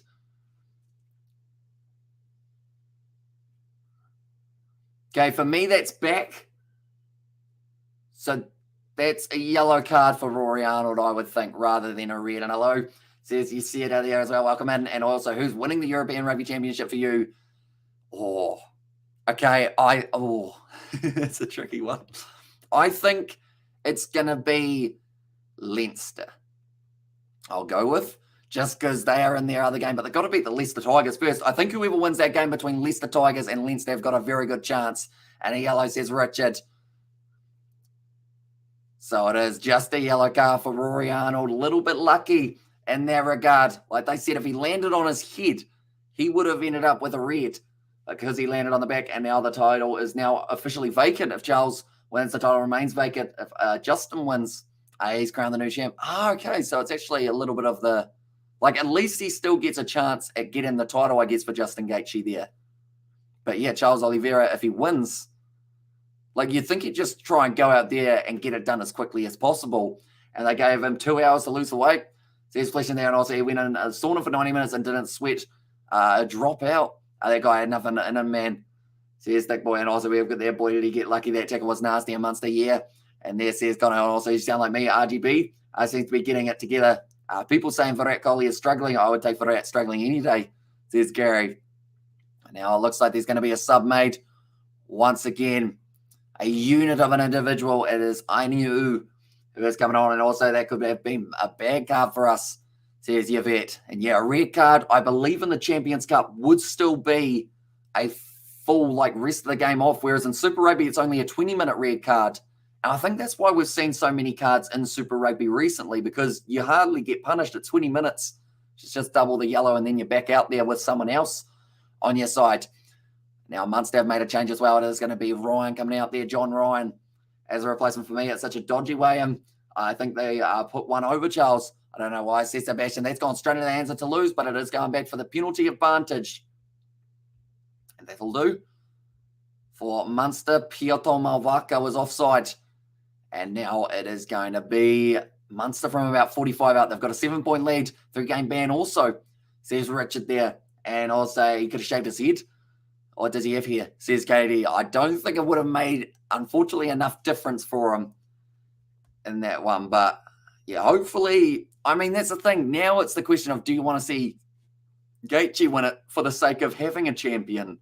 Which I feel like it almost is that case, so that you can see the rematch down the line. And hopefully both of them do make the weight. Like, I think that would be the best case scenario rather than having it vacant, because then I guess those two would have to, fight again for the same one. Currently now 52 minutes into this game. It will be Niall Scannell now with this line out throw, 22 metres out from the line. It is taken very nicely once again by the Munster men. Now it's at the back in the hands of Niall Scannell, trying to slowly mark their way forward. He looks completely drained. Katie unhealthy even, dare I say. He doesn't make the weight. I'm just not convinced. Says Sebastian there as well. I agree, Steve, that if it was Connor or Hamzat, that half a pound would have miraculously disappeared. And I was at 52 minutes. And there says Connor, that's now going to be the penalty. Oh, Luke Pearce almost getting cleaned up. Oh, it's a bit of a wrestling match going on the ground. A bit of push and shove. I think it's Piotr Malvaka who is well and truly fired up currently. I don't follow any of the cage funny stuff. Sorry, y'all.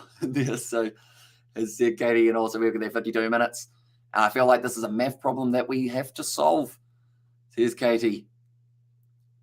Right, time is off. They might be checking for a little bit of foul play here. I know that Luke Pearce almost got tackled. Then from there, they kept on driving through the tackle for Piotr Malvaka.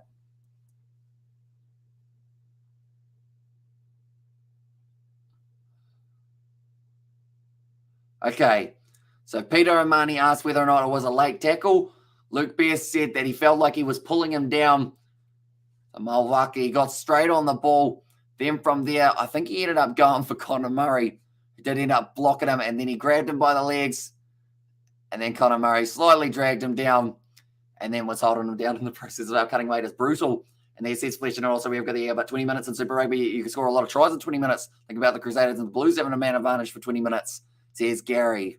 It is a lot, but then at the same time, like me and Dad were actually talking about this the other day, how if it gets to a stage of a match and Bowden Barrett's having an absolute blinder, Do you sacrifice one of your players who normally wouldn't do that much, like out there? Get Bowden Barrett off the field. Like, it will become kind of one of those ones how there'll be a lot of sinister red cards to try and take out key players of the opposition. Like, if they're going well. And I know we haven't seen that side of it yet, but tactically, you don't get hugely penalised. Like, yellow cards, a lot of teams do give up 2 tries, so that normally tries to put them off. But if you have a 20-minute period where you don't really have too many attacking opportunities for either side, you're pretty sweet overall. But I think, like, 40-minute red card, I would kind of like to see. I think it would be a better way of doing it. That's going to become a maul, and Munster, they are cheering for it currently, and bit drastic. Oliveira could have chopped something off. That's the only way that 0.5 pound was coming off. And yellow Toulouse, is he doing job properly? Toulouse throwing Munster man on the ground. Says Richard there as well. Currently at the point, he just ended up getting held up off the ground by Big Jack O'Donoghue and Pete O'Money. He has been in the brunt of all of this game in the breakdown and just keeps on going and going and going. And I feel like it's the kind of performance that you need to see from your captain. He just gave Conor Murray a wink going, yep, I think I'm having one of those games. And also NCC necessary chop, Sebastian, for that one. Although you'd hate to think you lost 0.4 pounds from it. Like, that would be the worst day ever, I would think, for a fighter. They decide, right, I'm willing to decapitate my member for the sake of trying to fight, and then you're still over. That would be the worst possible day for someone. Now, Bowden coming on the field. That is for Niall Scannell. I think maybe that would destroy his supply of testosterone. I think testosterone is a vital component in cage fighting. So here's Katie Dixon there, and yes, Scrum Toulouse getting tired. So here's Richard there. It's going to be definitely more taxing on the body, seeing as they have only got the 14 men out on the field for the next 6.5 minutes. That is due to the Rory Arnold yellow card that he did get. But currently 26 minutes left in this game between these two sides. Then we have got ourselves probably about a 40-minute break, and then we're straight back in. And that will be the matchup taking place between Leinster and Leicester. Time to break out the manscape for the cutting weight process. There's Gary. And Jules has possibly fallen on the keyboard. Are you all right, Jules? Do let us know. And also we have got there, that's what Radiocoms think. And then also is Baron on at hook. He is indeed. So he has just made his way out onto the field. And that's a good push from Munster. And Damien Dialende crash balling up towards the halfway line now. Conor Murray, he's got some heavy strapping on that right leg at the moment. He was absolutely nailed in the tackle earlier on in the match by the big lock of Toulouse, but now it's going up. It's going to be taken not so cleanly. Mistake from Medrad, and someone's lost in the sauce. There's Katie Dixon there as well. And now that is going to be a scrum feed for Toulouse, for Munster in this one. And they will be about 30 metres out on 40,000 at the match. Geez, that's a crowd and a half for this matchup. And I feel like this game is like the caliber of a final. It deserved at least that many people at the ground. So it's awesome to see that they have been able to get so many people in attendance for it, even though it's kind of an away game, but it's a home game at the same time. And I think all the Irish coming together in this one to make sure that they do get over the line rather than the French defending champs and who's winning the scrum battle so far. I would say Toulouse were in that first half, but now it seems like it's going a little bit more in the favour of Munster. Toulouse actually won a couple scrums against the feed in that first half, whereas now it is starting to become a little bit more of a methodical pace for Munster. And I think it's because of a couple subs that Toulouse have had to make as well. It has cost them a bit of that brute force at scrum time. Feeding the ball in. It's a little bit shaky. Conor Murray just waiting now, puts the ball in. It's gone down in the front row. It's going to be the advantage now to Munster. And now off. And then there's a Joey Carberry. Nice backline movement. Oh, Chris Farrell might have been taken off the ball there. And this could be danger. Taken off or taken out off the ball, I should say. Right. This should be a easy 3 points for Munster if they do want it. But the big thing is, I don't know whether they want it. I think they may want to go for the corner. Also, not me, not a drinker. And there says Gary as well. Wait, what was that for? Oh, lost in the sauce for that one. And I'll say, yes, Ben Munster. Says Richard there as well. Not too happy there. The French centre. Now, Munster. They will take on the 3. So it is the easy 3 points. They have decided that it's better off taking those points than taking the risk of going for the corner and getting out of the situation without those extra ones on the board. Joey Carberry, he's been a bit 50-50. Almost literally today. 3 from 5. So he's actually been a bit 60-40 for the kicking today. Smiling at the post, maybe channeling a little bit of the inner Damien McKenzie for this kick. And he strikes it, and he gets it. So now Munster, they have got themselves just a little bit more of a lead. It will be 24 points to 14 now. Toulouse losing their head, says Richard. And having that extra man advantage for Munster, they know how to play with that man up. We've seen it many times in the past that as soon as the opposition make a mistake, booyah, you're straight in there. And also we have got there, there's a lack of USC watch-alongs on usually only really one guy with a quality stream. There's a gap in the market for sure, says Thick Boy. Do you know the name of that channel, Thick Boy, out of curiosity? Just because I guess it's always good to kind of hear what other people are doing in there and work out how you can either put your own unique spin on it or kind of what their graphic side of thing is so that it doesn't look identical. Well, that one, but now Dupont passes it back to Maxime Madrad, off into the hands of Grus, and also, I wish Peacock, I would show you URC games, UFC. Which one? Wrestling Days, he's called in there. Does he also do the, I feel like I was about to ask a pretty stock standard question. Does he do the wrestling side of things as well, Thick Boy? Do let me know. And UFC Days, says Katie Dixon, and also question, many of the Toulouse players France, and then they do have quite a few French internationals now. Chris Farrell stepping around, trying to make his way through a gap currently. Toulouse, they really haven't had much of this ball in the last little while. Now going back into the hands of Keith Earl, still got that strapping on the forehead after having a head clash with Damien Diolindo, who's got a very hard skull, although it split him open as well. Now kicked him behind, trying to play a little bit of territory. It's a good kick in behind. And Roman Intermax, taking that one just inside of his own 22 days. You know the channel, he does WWE as well. Says Sebastian there now, it's going to be kicked in behind. Waiting for this one to roll through. Nicely taken by Thomas Ramos with the step. Pins the ears back, starting to make his way through. Nice step. Thomas Ramos still going. Finds the pass up to Piotr Malvaka. Forward out of the hands. And they will be going back for the penalty. But 21 minutes left in this game. And the yellow card still only 2 minutes left of this one.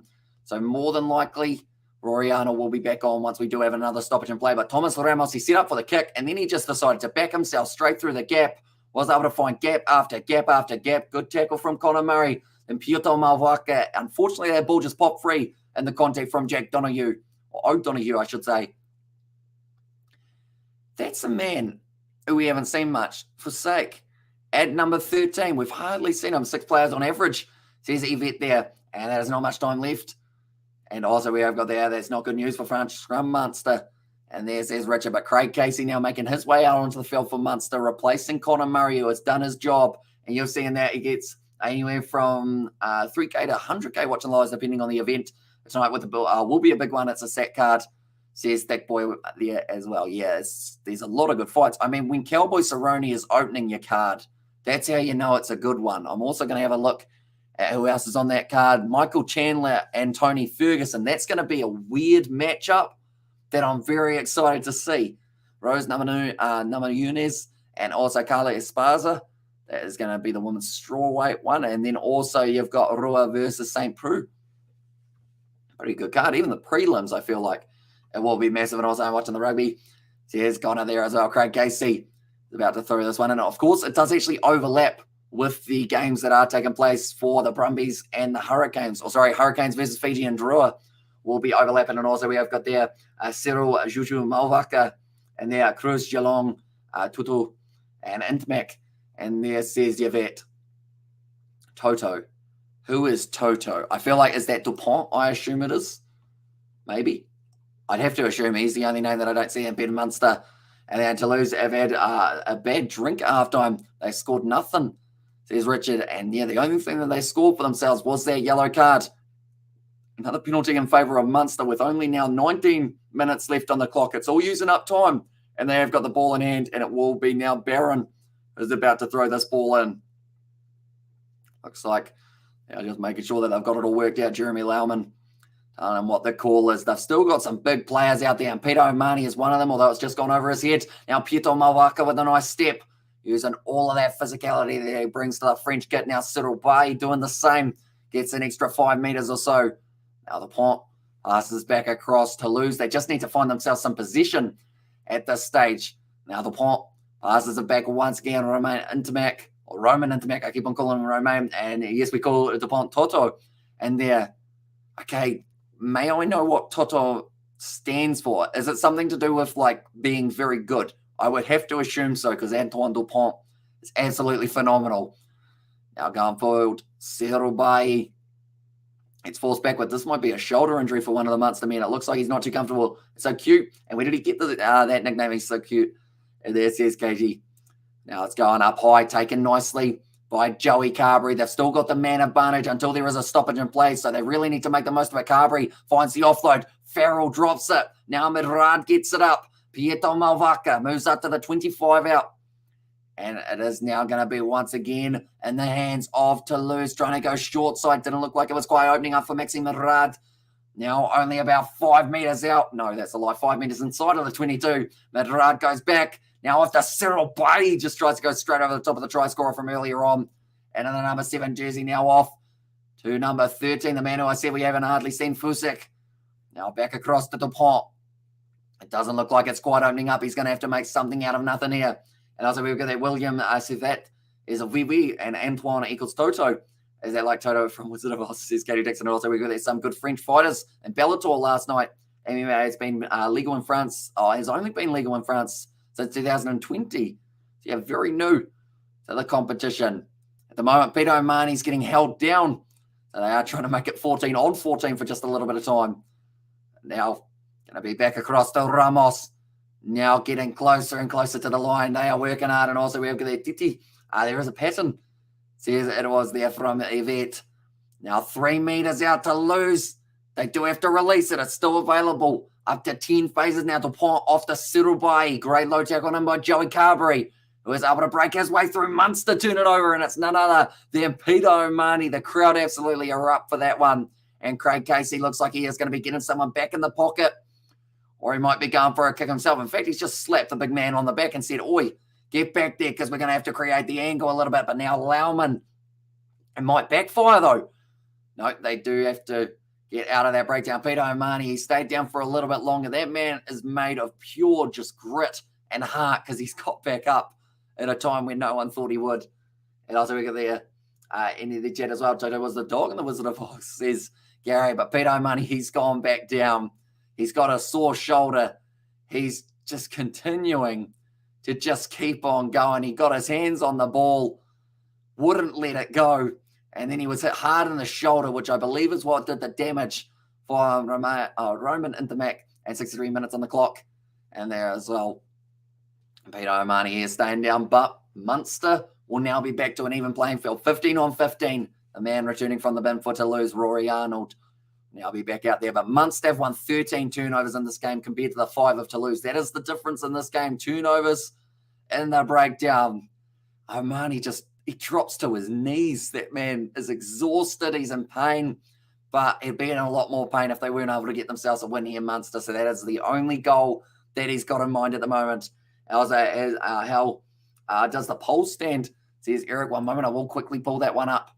We can see exactly what it is sitting at. I wish it showed it on my live streaming software, but for some reason it does disappear. And also Peter O'Mahony can take a punch. He certainly can do a lot of things, Peter O'Mahony, and one of them is play rugby extremely well.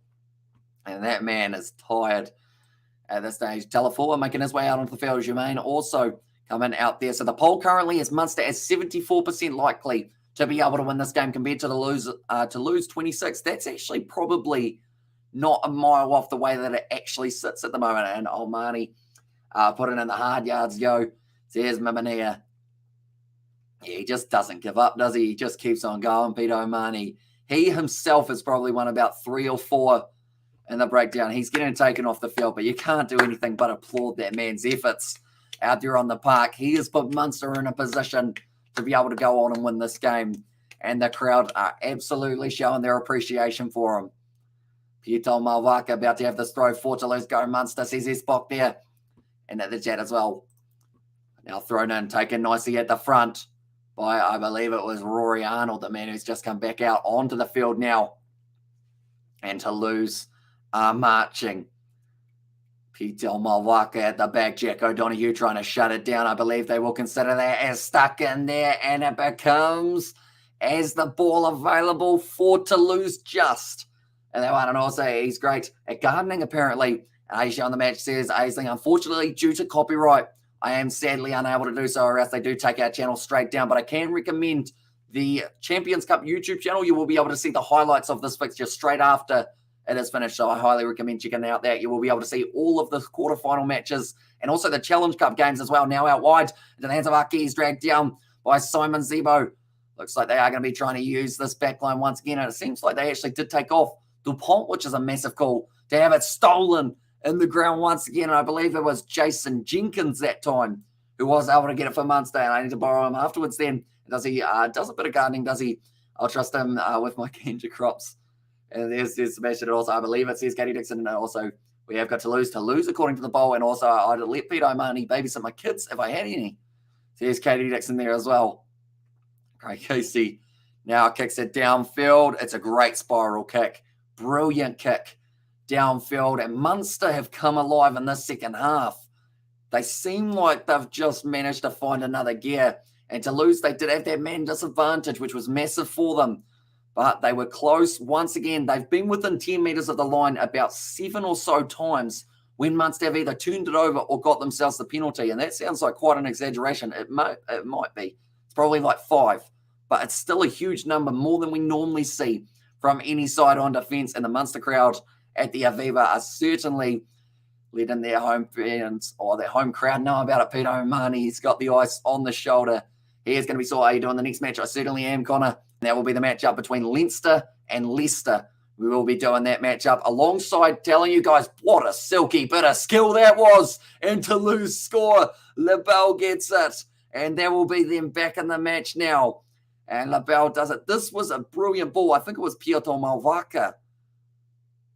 And like they're saying, someone might have been caught snapping a little bit there. Who gets it? Yep. Piotr Malwaka flicks it out the back. And then it was a brilliant step. And they do go straight through. And Shoto says, show last 5 minutes. Sadly, they would still take me down. Even if you show like 3 seconds, they're just right on you. And sadly, like it's a 3-month ban from YouTube live streaming, which is pretty much all we do for our job. So it would be very unfortunate. It's like getting fired for 3 months if we were to show any match footage. And yeah, Champions Cup YouTube channel, be sure to check it out afterwards because they will have the highlights of it. I will actually get that link for you guys in a very short moment so you can see exactly where you can watch the highlights of the game and all of it all compiled into a short amount. Holy, that was amazing, bloody hell. And there says Sebastian also to lose back in. Hold on to your Doritos, yo. And thanks, O'Mahony. Does the job. He's given very well a true go. And wicked stepping, says Mimine. Yeah. Piotr Malwaka, the big man shouldn't be able to move like that. And then flicks it on the inside. And then LaBelle just, boom, drops the shoulder, goes the other way, puts up the hand and says, yes, boys, we are back in this contest. And we ain't given up yet, the defending champs. They are fired up at the moment here for Toulouse. Right. Interesting. Malwaka is a monster. He certainly is going to be that French international for a very long time. If we don't see him at the World Cup, it's only going to be due to injury. That's the only way he misses out in the World Cup side. Now, Tolafua just outside of the 22 currently, and it will be rolled back. That is actually Dupont. Okay, so Dupont is not off the field. It was just someone was playing quite a halfback roll just out from the line. It was Jermaine there earlier on, but now taken nicely. Haley has got this one. Craig Casey fires it back. Carberry looking for the gap, but it doesn't seem to be opening up at the moment. A nice step, and LaBelle will push for place in the North or the national team. We tough competition with Pinot and Villiers. Yeah, that's the thing. France are stacked for their backs at the moment, and their 4-pack is brutal, which is why I think they're going to be very tough to beat at the World Cup coming up. And also Munster need a consistent lead. to lose at home is a nightmare. And yeah, it certainly is. Although it's actually a one-legger, I believe. That's only this one game. They don't actually get a 2-match series for the quarterfinal. So it is going to be just whoever wins this goes through to the semis. It's gone high. It's going to be dropped there by both sides. I want to say it was a knock-on by Munster, but I could be wrong. But they are going to say it is fine just for now. Craig Casey, that was rush defence from Intermac. Was he offside? They are saying no. So he kicks it in behind, and now he's looking for the 50-22 opportunity. And also we have got there, did you put the link in the chat? Not quite. I will quickly get that. All Simon Zebo goes down. One moment. I will go like this. Here we go. Yeah, this one. This is the link that we want. So pretty much anyone who does want to see the highlights of these games, that is the link that you will be able to use to go straight into those highlights. And they're a little bit behind in terms of you probably got to wait like half an hour to an hour. But once that is up, then you will be able to watch it over there. But currently now, it's still going to be kicked back downfield from Munster. Doesn't find touch. And now Anthony Geelong going to be going back across the Tolofua. Does break through. A man of the match, says Sean. I've got to give it to Peter O'Mahony. Peter O'Mahony, for me, has been sensational. And it would be a shame for his side to lose from here. And yes, it's a single league bout. Never mind then. And also, we've got this game is going to liquefy my bowels. That might be all the caffeine and coffee I've been having, Casey. And also, whoever wins goes through. Yeah, they certainly do. And is Ryan still on? Eric, one moment. I will go here. And we will go through Ryan. Who's Ryan? I'm looking through for Ryan. Oh, sorry. As in Ryan. John Ryan, I believe that would be. He actually came off the bench, and he is still out there at this current point of time. Actually joining that breakdown a little bit late. Almost ended up with the side losing the ball there. Now waiting for it at the back. Around the side. It's a slow, methodical pace. Slowly building for Munster here. And also over there, the Munster man from Sean for that one. But I guess do let me know, ladies and gentlemen, who would you give the man of the match to? Simon Zebo. And then from Connor as a man of the match contender. And also, yes, probably the caffeine too, says Katie. Now that's gone up very nicely, taken by Thomas Ramos. Only a 3-point difference between these two sides and still 10 minutes left on the clock. So I guess the saying of anything can happen in a game of rugby, about as prominent as ever. Well, this one now, the Pont fires it back into the pocket to Intermac. It looks like they're going to be trying to run this one out with Tolofua, who's got a good step for a big man. He's broken through 2 tackles, but now he's close to that touchline, almost ripped away by Keith Earls. And also, there's Munster. And they're still available. They have given away the penalty, right? This isn't actually out of the distance for their goal kicker here, but I don't think he'll go for it from here. Do Munster simply go line out drive because the Pont is revving up? Says Eric. Yeah, that's the thing. I don't know whether or not 6-point lead would be enough in this one. So I think they do need to try. Intermag now kicking it for the corner, so they're going for the rolling maul. That was successful last time. That was how the last try did come about, and it was a brilliant try for Labelle, who will be chasing the hat-trick here and France champion 2023. And there's his name. And also, Bulls have just walked all over the Greekos in the first half. Oh, yeah, 36-5. It was close at one point. I think it was like 7-5 when I checked last, and then it's just gone down. But now I'm going to need a cone for the Leinster game. And also, we also got either Zebo or O'Mahony here as well from Katie Dixon. But now Puto Malwaka about to throw this ball in for Toulouse. They want to make their way through to the next stage. And also as Zubi still on. And I assume that is Zebo maybe. And that one. And yes, he is. He is still out there for a little bit longer. And also we have got there Neymar. And also we have got there what is left, says Richard. At this stage, we have got another 8 minutes left in this contest. So it's going to be interesting to see exactly who can get themselves over the line. But currently inside of the 22, Pito Malvaka just having a bit of an argument with Luke Pearce there, saying that maybe, oh no, Medrad looks like he has got some sort of leg injury. It's a shame because unfortunately he is retiring at the end of the season. I agree. I also think France will win the World Cup next year, says Sebastian. Yeah, they're going to be tough to beat.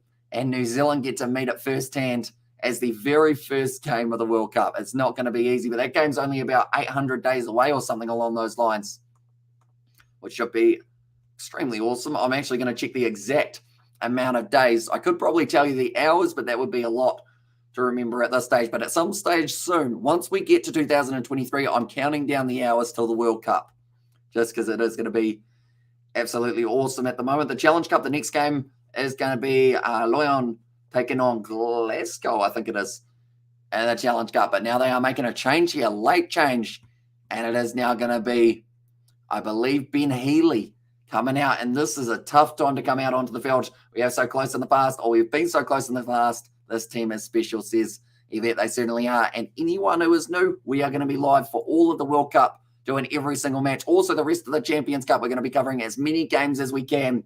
And also, but huge pressure for us So here's Yvette there as well. But the semi-finals, they are both taking place next week. And they should be very exciting. The winner of this game going up against the winner of Leinster versus Leicester. And also, what if they draw, says Eric? I believe if they draw, I want to say they go to extra time. If they go to extra time and it's still a draw, then they look at who was able to beat who by how much, I think, in those other legs. So I have no idea who would go through if that was the case. So I hope someone wins, because or else then I'll have to try and do some maths. But luckily, they'll be able to save me. Well, they won, but Toulouse, they've got this ball currently 15 metres out from the line. Passing it back across. Hanging on to it now. Waiting for the opportunity to try and go through another gap. Could it be LeBeau, or will it instead be Germain? Does try and pierce the gap. O'Mahony. No, it's not O'Mahony for Munster. He wasn't on the ball, though. So it is not going to be the penalty. Fusiak has to go back out on the field. That is due to the injury of Madrad. Munster still hanging on to it. Now backline movement starting to open up. Great shot there on the ribcage of Fusiak, who has just, like I mentioned, made his way back out. And there, there's Neymar still hanging on to it. Toulouse, if they get the advantage, would they take the 3? It's probably the big question. Now passing it back once again. Now Ramos off to Dupont in the back line. Gets it off to Aki, 10 metres out. Munster, this is where they have been able to get so many turnovers throughout the early stages of the match. Now Grus, his first carry for a pretty long time, but he's been driven backwards. Now 15 out, going short side. Antoine Dupont plays first receiver down the wing to Aki. Just fends off one of the defenders. Chris Farrell gets just thrown. That one looked like a judo throw there. Settle Bay now going back. He's going to be shut down. He's dropped the ball as well. Munster with the offload. And oh no. It's kicked straight into touch by, I believe it was actually the number 7. Whoever they want to let another explain. You worked enough, says Eric. And also, anyone remember when they did penalties for extra time, absolutely mental prop setting up to take their shots. Says Thick Boy there. I feel like that would have been quite entertaining, wouldn't it? I mean, it wouldn't have been fun for the props when you're told, right, you're actually going to be kicking next, and they go, hang on, what? Like, oh, I'm a prop. I can do a scrum. Although saying that, some props are actually pretty handy with the tee, or locks are anyway. I think I've seen, who was it? Brody Retallick nail one. And Scrum Munster, says Richard there as well. Now it is going to be another opportunity for the scrum of Munster. And also it is a scrum for Munster, says Connor. It is indeed. And now 74 minutes through this game. The clock is ticking down pretty quickly. And Thick Boy, yeah, Cardiff lost that when Williams missed. Brutal, says Fleshin. Few Munster fans in the crowd by the looks of it. They are absolutely loving it being here for this match at the Aviva. And the big question is, who will win? That's the thing. We're at this stage of the game with 6 minutes left. We still don't know who's going to win it, which I think is why it's going to be so exciting for the final 5 minutes. Although Munster defence did well, says Eric. They certainly did throughout this whole game. They have been looking the goods for it. And also we have got there, I'm sweating buckets here, says Richard. And also I think it was Williams, says Fleshin. Now Craig Casey about to feed this ball into the scrum. This all uses up a little bit more time, which Munster will not be minding one, but it's a massive push from Toulouse. Absolutely massive. They win the penalty. And they are fired up, 74 minutes on the clock. Says Connor, that one has now led to a decision for Toulouse. Do they take the 3 or do they decide to go for the corner? I think you go for the 3 here. They are taking the 3. You've got to, because at least if you're drawing, it means that now, I guess you've got a little bit of that extra opportunity of being able to get yourself that 3-pointer later to be able to win out. I think they are, or I think we are all are, but brilliant game, says Evie. And don't forget France champion 2023, says Neymar there as well. And also I remember that Flesh and Wild Times. One moment, I will quickly go down to here. I want to see when the World Cup is. The World Cup is taking place in exactly, hang on, it's not 800 days, it's 488 days till we get to see France versus New Zealand. And the next big game after that is probably, where's a real big game? Australia-Fiji, that's going to be in quite some time. New Zealand, France against Uruguay, that'll be an interesting matchup. This kick has gone over. The score is now 24-24. Between these two sides. Whose shoes would you want to be in ESF Flesh? And I think, it's a tricky one. I think you want to be Toulouse at this point because they seem to have taken just a little bit more momentum in the later stages. But then saying that, ever since O'Mahony came off the field for Munster, it's as if Munster have lost that edge that they needed. And also they are even, y'all. And also the time of 5 minutes ago, dearie me, says Sebastian. There says Neymar. And also we have got there, in level, it's extra time. And there says Richard, oh, so okay. We might get to see some extra time there and fixed rigged. And there says Neymar as well. It's a penalty to Toulouse. Okay, Munster were a little bit too quick rushing up there. And also we have got the, are you a fan of either side? I am from New Zealand, so it makes it a little bit easier to be impartial. But saying that, both of these sides internationally better. So, like, I just love watching them both play, to be honest. But if I had to pick one team, I would probably pick Munster just because I can say a lot more of their names. Whereas some of those French names don't quite roll off my tongue the way the Munster men's do. But that's literally the only thing that I would split the two sides with. I love watching both of them play top 14. Toulouse tear it up. URC Munster turn it up.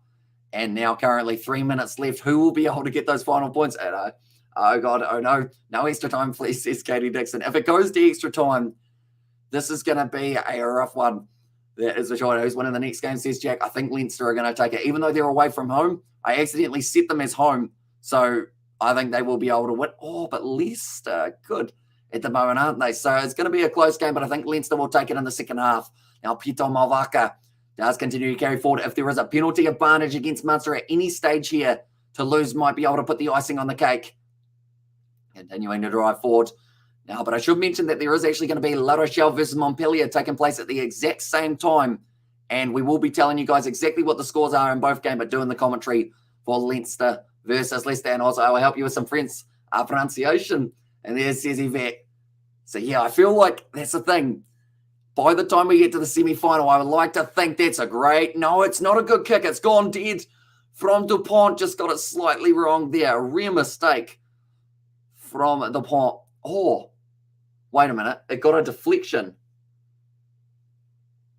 And they are going to be checking this one by the sounds of it. And also, does this mean Ireland-France World Cup? So, and there says Richard, and also I think Leinster have most of the Irish internationals, so I reckon they will take out Leicester quite easily.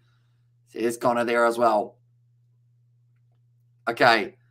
So Luke Pierce is saying the job as a referee is pretty hard as it is without all of you guys pushing and shoving each other. Munster do not even touch the Toulouse player penalty. Says this block and sweet baby Jesus, here we go. And also I think I could be wrong, but I think that All Blacks are the only team who have won a World Cup and not lost any pool games. Last Rugby World Cup, South Africa lost to the ABs and won the 2019 World Cup. Okay, no clear touch on Jack O'Donoghue. I would argue that there was almost a little bit of hamstring in there, but it will be the scrum for Munster now. I'm sitting up in my seat. I'm nervous. I come on, Munster. And there says Carol, and also, so next team to score wins. Pretty much we are playing golden point rules from here on out for these guys, I'd like to think. Unless, of course, one team gets a try and then the other team gets a try, then that would just blow my mind completely. Anyone who is new to the channel, be sure to leave a like and subscribe. Also, if you do want to help us out, we are on the road to 1,000 subscribers over on our Kiwi Lad Sport channel, where we do cover some rugby, but also a few other sports that we do commentate. So be sure to check that out. That is the link that I have just posted there. We are on the road to 900 subscribers there. That's going to be on the side of Munster. Toulouse have been told to release it. Luke Pierce has been hit hard by Jack O'Donoghue, and Munster try in the 81st minute. And there says Neymar. Now ball bounces out the back, and Toulouse have got it, although it's a knock-on. And now will be a scrum once again to Munster. Only 1 minute left on the clock. I can't help but be nervous with both of these sides here. This is about as close of a Champions Cup game as you can get at this point in time. And the thing is, I did say at the start that I was hoping it would be close and then decide in the last 5 minutes. I guess they went one more and said the last minute will decide it. Is Joey Carberry still on? I believe he was taken off just a little bit ago, and that was for Ben Healy, who has gone out there now. And Munster back getting manhandled. Says Mimini there. And now a big scrum. 30 seconds left. If there is a scrum penalty to lose, it is possibly going to be an opportunity for them. Come on, Munster, knock out the champs. Says Sebastian there, and Leinster back is insane. Says Thick Boy. The ball has gone, and it has. Yes, it has. And now off the back, it's going to be the big man who scored a try ages ago, Kendall, and it feels like an age or almost stolen by Toulouse. It bounces out the side. Penalty to Toulouse. No, penalty to Munster, sorry. Whew. And now on the 80th minute, Munster have got the penalty. Ben Healy, he's going to have a kick from here. Ben Healy from 56 metres out in front is going for a shot at goal. This is extremely risky, but if he strikes it well, Ben Healy, Joey Carberry is still on, I do see, but he is not taking this kick. So we have got there going. Has had, or Peter O'Mahony going off has had a bad effect on Munster. It has, unfortunately, since he went off. It's gone wrong for them, but this could make the rights. Penalty from a Munster half, says Barry Power, and I'm losing it. Absolutely shame. Says French Flair there. And Ben for Toulouse on the scrum. Says French Flair there as well. But now it is going to be a lined up kick from Ben Healy from 56 metres out. If this goes over, the match is won by Munster. They will go on to face Leinster or Leicester, who are playing in the next game. If this misses, this could be a golden point fixture. So far away, says Neymar. It is very far, 56 metres. 56 metres, good luck, mate. And also we get there, no pressure, says Nova, and also, and the Munsterman touched the ball on the Bond's kick, says French Flair. I did think it hit O'Mahony's kind of, I guess you could say, his hamstring region, striking it. He's kicked it hard. It's just short. Goes under. And now we go to golden point, ladies and gentlemen. I guess if we had a time to do it, it would be now. And luck of the Irish, there's splishing there. And come on, lad, says Charlie. And also just short, says Barry Power. And also they're going for 3. He did this last month, says Richard, in extra time. We are going to extra time, ladies and gentlemen. If anyone was hoping to have a quick break in between this game and Leinster versus Leicester, then maybe. And also we robbed every match against the Irish, says French Flair. Although you've still got a chance to be able to win this game. It is now extra time between the two sides. And extra time, says Connor, and also squeaky bum time, says Thick Boy there as well. I was like, time to smoke weed. And also didn't get the distance. He's no David Harvey, says Sebastian there. So pretty much the gist of, I guess you could say, extra time. It's pretty much both sides, they have a toss. Whoever wins the toss then decides whether or not they want to receive the ball or what direction they want to go. And then from there, it kind of works out as whoever gets the next point, it is going to be going, where's the ankle breaker? And there says Charlie, which ankle breaker are we talking, Charlie? Do let me know. Because I know that there's a few players out for both of these sides, I believe, in this one. Also, girl, you're beautiful, says Katie Dixon. I feel like I said that kind of like you would, Katie, and I felt weird saying it like that. All right, I need to win it. I need my ugly sleep, says no mum there. I mean, if you want to see ugly, I mean, my eyes tomorrow, after sleeping for like 2 hours and then staying up for about 28, they're going to be pretty dark. They already are. And it's 10 minutes said, ain't it? And there says Richard, yeah, so I believe it's about 10 minutes, the French one. And there says Charlie, are we assuming it is Lebel, Matthias Lebel, and how long is extra time? I think it is 10 minutes. Joseph has said mental match it is. And I can't believe we are now going to extra time in this contest. I feel like the scoreboard is going to be very confused. It's just going to keep on updating. Yeah, 10 minutes aside. Irish Radio confirmed it. Like 10 minutes aside. So that means they're going to have 20 more minutes of rugby possibly here between these two sides. And yes, there's Charlie there. So yeah, he is still out on the wing, I believe, Lebel, and they will be looking for him in the first opportunity that they do get. So we are about to have a toss of the coin, and they would have loved to have Peter O'Mahony out there, but unfortunately he put his body through absolute carnage for the first 60 minutes. And I know, there's Charlie there as well. Charlie having some drinks. The plot does not look too happy. Munster, they are getting fired up by their coach. I swear he was just like showing to punch, but I don't think that would have been the case. And we'll finish just in time for the Leinster versus Tigers game. Exactly right. Like, it's a weird one because I was working on the theory of once this game finishes, you see, I would have plenty of time before the next game starts. That's not the case. So I think the editing that I was going to do in between the two games is now going to take place after. So that probably means about an hour less sleep for myself, but that's all right because rugby is rugby and sleep comes second. This game now, there's some very dramatic music that just fired up in my ears for about 2 seconds and then they turned it off. I think someone pressed the wrong button. Now Munster and Toulouse about to be ready to go. I recognise that man. He is in the Irish. And Johnny Sexton is pissing his pants right now, says Charlie. And I was like, Hamish, if you need a refreshment or loo break or anything, by any means, mate, says Sebastian. No, I'm all good. We got our drinks. almost choked just then. That would have been awful, wouldn't it? He's a shoulder up after European Cup. Says Richard, yeah, that man just keeps on going and going and going, doesn't he? Right. I believe the toss is about to take place. Heads or tails is about to be the call. I feel like we're starting to kind of go down a cricketing route. Well, that's one. Right. Luke Pearce will be explaining the rules to both of these sides. Pretty much whoever wins the toss gets to decide whether or not they want to receive the ball or whether they want to kick off. And then the other side of things is they get to decide what way they want to go. Okay, Jack O'Donoghue looks like he's learning this for the first time.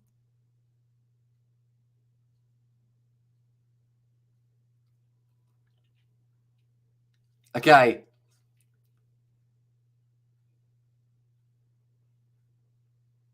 Okay, Jack O'Donoghue is just still asking a few more questions, but I think DuPont and O'Donoghue had actually already agreed on what way they wanted to go. And also we have got there, what channel you watch on in New Zealand, mate, says Dolphin. It is currently on Sky Sport 1. And then the next match that is taking place is also on Sky Sport 1. And then La Rochelle versus Montpellier on Sky Sport 2. All right, and head says Charlie. Well, that one and also intense, says Johan. So please, ladies and gentlemen, if you can avoid it, no spoilers in the chat till after we have called the action, just because I think some of you guys are a little bit ahead of myself. So please do not spoil anything that happens. But Ben Healy going to be kicking off this ball for Munster. And this is a good tactic because I would assume that they did win the toss, Munster, because you want to force your opponent deep into their 22, try and win the penalty as soon as possible. Taken very nicely by Talafua. Does glide through the air. But this is now an extra time of this contest. And the game is not over yet. Intense, says Charlie, and also which end of the crowd is loudest? Go that way, says Eric as well. So they have decided that they do want to go from left to right for Munster. That's a brilliant clearing kick from Toulouse, now forcing them back into their own half here, Munster. Will Leinster match be put back or not, says Richard? I don't believe it will be. I think it is going to be, it should still be able to take place at 4:30 a.m. is when that one is starting New Zealand time. So we've got 23 minutes now till that match does start. So I guess if there are a lot of stoppages, they may consider putting it back by like 5 minutes. But overall, I think we are going to get to see that game start on time. And we will be covering it on the channel as well. And also what happens if no one scores out of 10 minutes each way. I believe it then goes to looking at the points differential of the sides. Well, there are tiebreakers. I'll quickly look up what the tiebreakers are that are going to be taking place. But now it's a nice run forward. And also we've got the Pinos. Said it was a Jack there. It's gone high.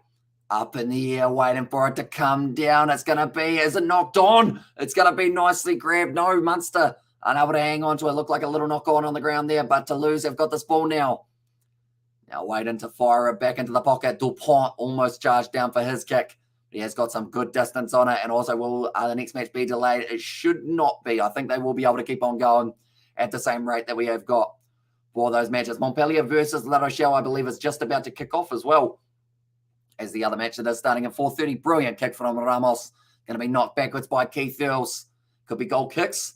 And there says Richard. So the points, or I guess the tiebreaker for this game, if I go here and tables, oh, it's straight into the hands of Toulouse, dropping it backwards. So the tiebreakers are as follows. Points difference, most tries, fewest suspensions, and then drawing of lots, if that means anything. That's going to be a penalty now to Toulouse. So pretty much in that case, if this one is a tie at the end of this game, I believe they go straight to looking at points difference, which currently, although that might be actually for the group stage tiebreakers. I'm not sure about the final playoff games. They haven't got it down there. And would they want to know next week's opponents before playing? Says Eric there as well. I mean, it's an interesting one. It would definitely fire up the Irish. And my brother is at this match, says Charlie, and my home team, says Charlie there. And also, why don't they do penalty shootouts after extra time if no one scores, says Johan. They may for this one, just depending on, I know that that's the points differential side of things for the group stage. I don't know whether or not it is for the semi-final, and yeah, that's for the group stages only, yeah, so we might see something different coming up here between the two sides. But Pito Mawaka now about to line up this throw from about 25 metres out here. It's stolen by Munster, and they've got that ball back. If Toulouse can win a penalty from this part of the field, Craig Casey playing the territory game once again, finds a huge amount of space. It's curling. It's getting closer to the 50-22, but it's taken very nicely by Baptiste Germain, who has given himself plenty of space and does get a good kick downfield. So this game, both sides are going to be playing that kicking game because you do not want to be trapped inside of your own half. You want to make sure that if you win a penalty, it is in the opposition's half. And Pito Malvaka, the throw, just going a little bit wonky. In the end, it was actually Thomas Ahern, the youngster. And obviously, points difference isn't used in knockouts games. Says big courts there, and also we've got their coming lads. Says Charlie. Although I think they actually, for one competition, I don't think it's this one, but for one of them, they do look back at the two-legger that they do beforehand for those two. So I guess if that was the case in this one, which I don't think it is, they would have looked at Munster versus Wasp, their points differential compared to Toulouse versus, who Toulouse beat? They beat someone quite good, didn't they? I'm not wrong, but now that ball has gone high, nicely taken. Now get him back up to his feet. Currently Toulouse are hanging on to it. Come on, lads. And there says, that one's gone out the back. I believe Munster have got it back. He's 40 metres out from the line now. Laumann passes off into the hands of the youngster Ahern. Brilliant tackle made. Last-ditch effort. Munster now. Craig Casey using his back line. Going off to Damien Dialende. The kick was not there for it. And now Thomas Ramos gives it off into the hands of Antoine Dupont, who's only 5 metres out from his line, stepping around Joey Carberry, running sideways. Antoine Dupont, he has beaten 4 defenders. Now ball on the outside. And come on, let's see, as the ball says Charlie. So Toulouse currently have this one, and they kick it back downfield. It's going to bounce it awkwardly for Ben Healy. We'll be kicking this one as far downfield as he can. Now, Munster need to make sure that all their players retreat and don't go forward until Healy has gone forward, which he now has. It's a great chase from him as well. Kicked him behind from Dupont. The little kick was not the best choice. Now it's taken by Simon Zebo. The crowd erupting behind him. Now going for the kick. Almost out on the full, but he does end up finding touch. And also you're doing Leinster versus Leicester. We are indeed. And that match will be coming just around the corner. Only 15 or so minutes away. So hopefully this game will be finished by then, but it may not. He needs the kick in the head. Well, he needs a kick in the head, says Richard. For Damien Dialende there. And get to try someone, says Novmum.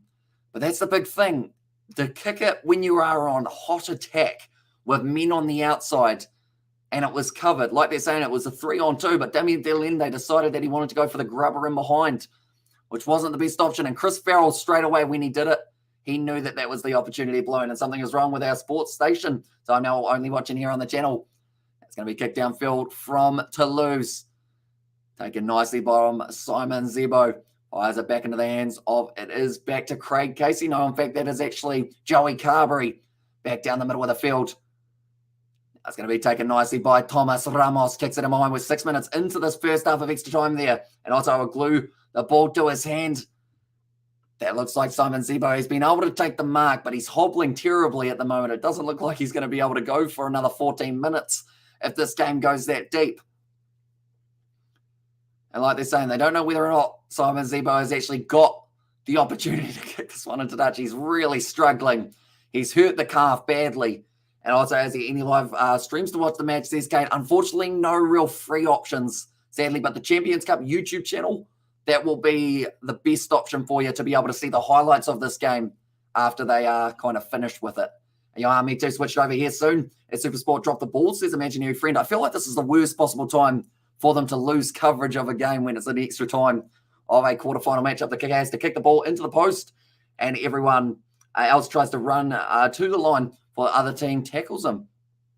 There's Charlie there as well.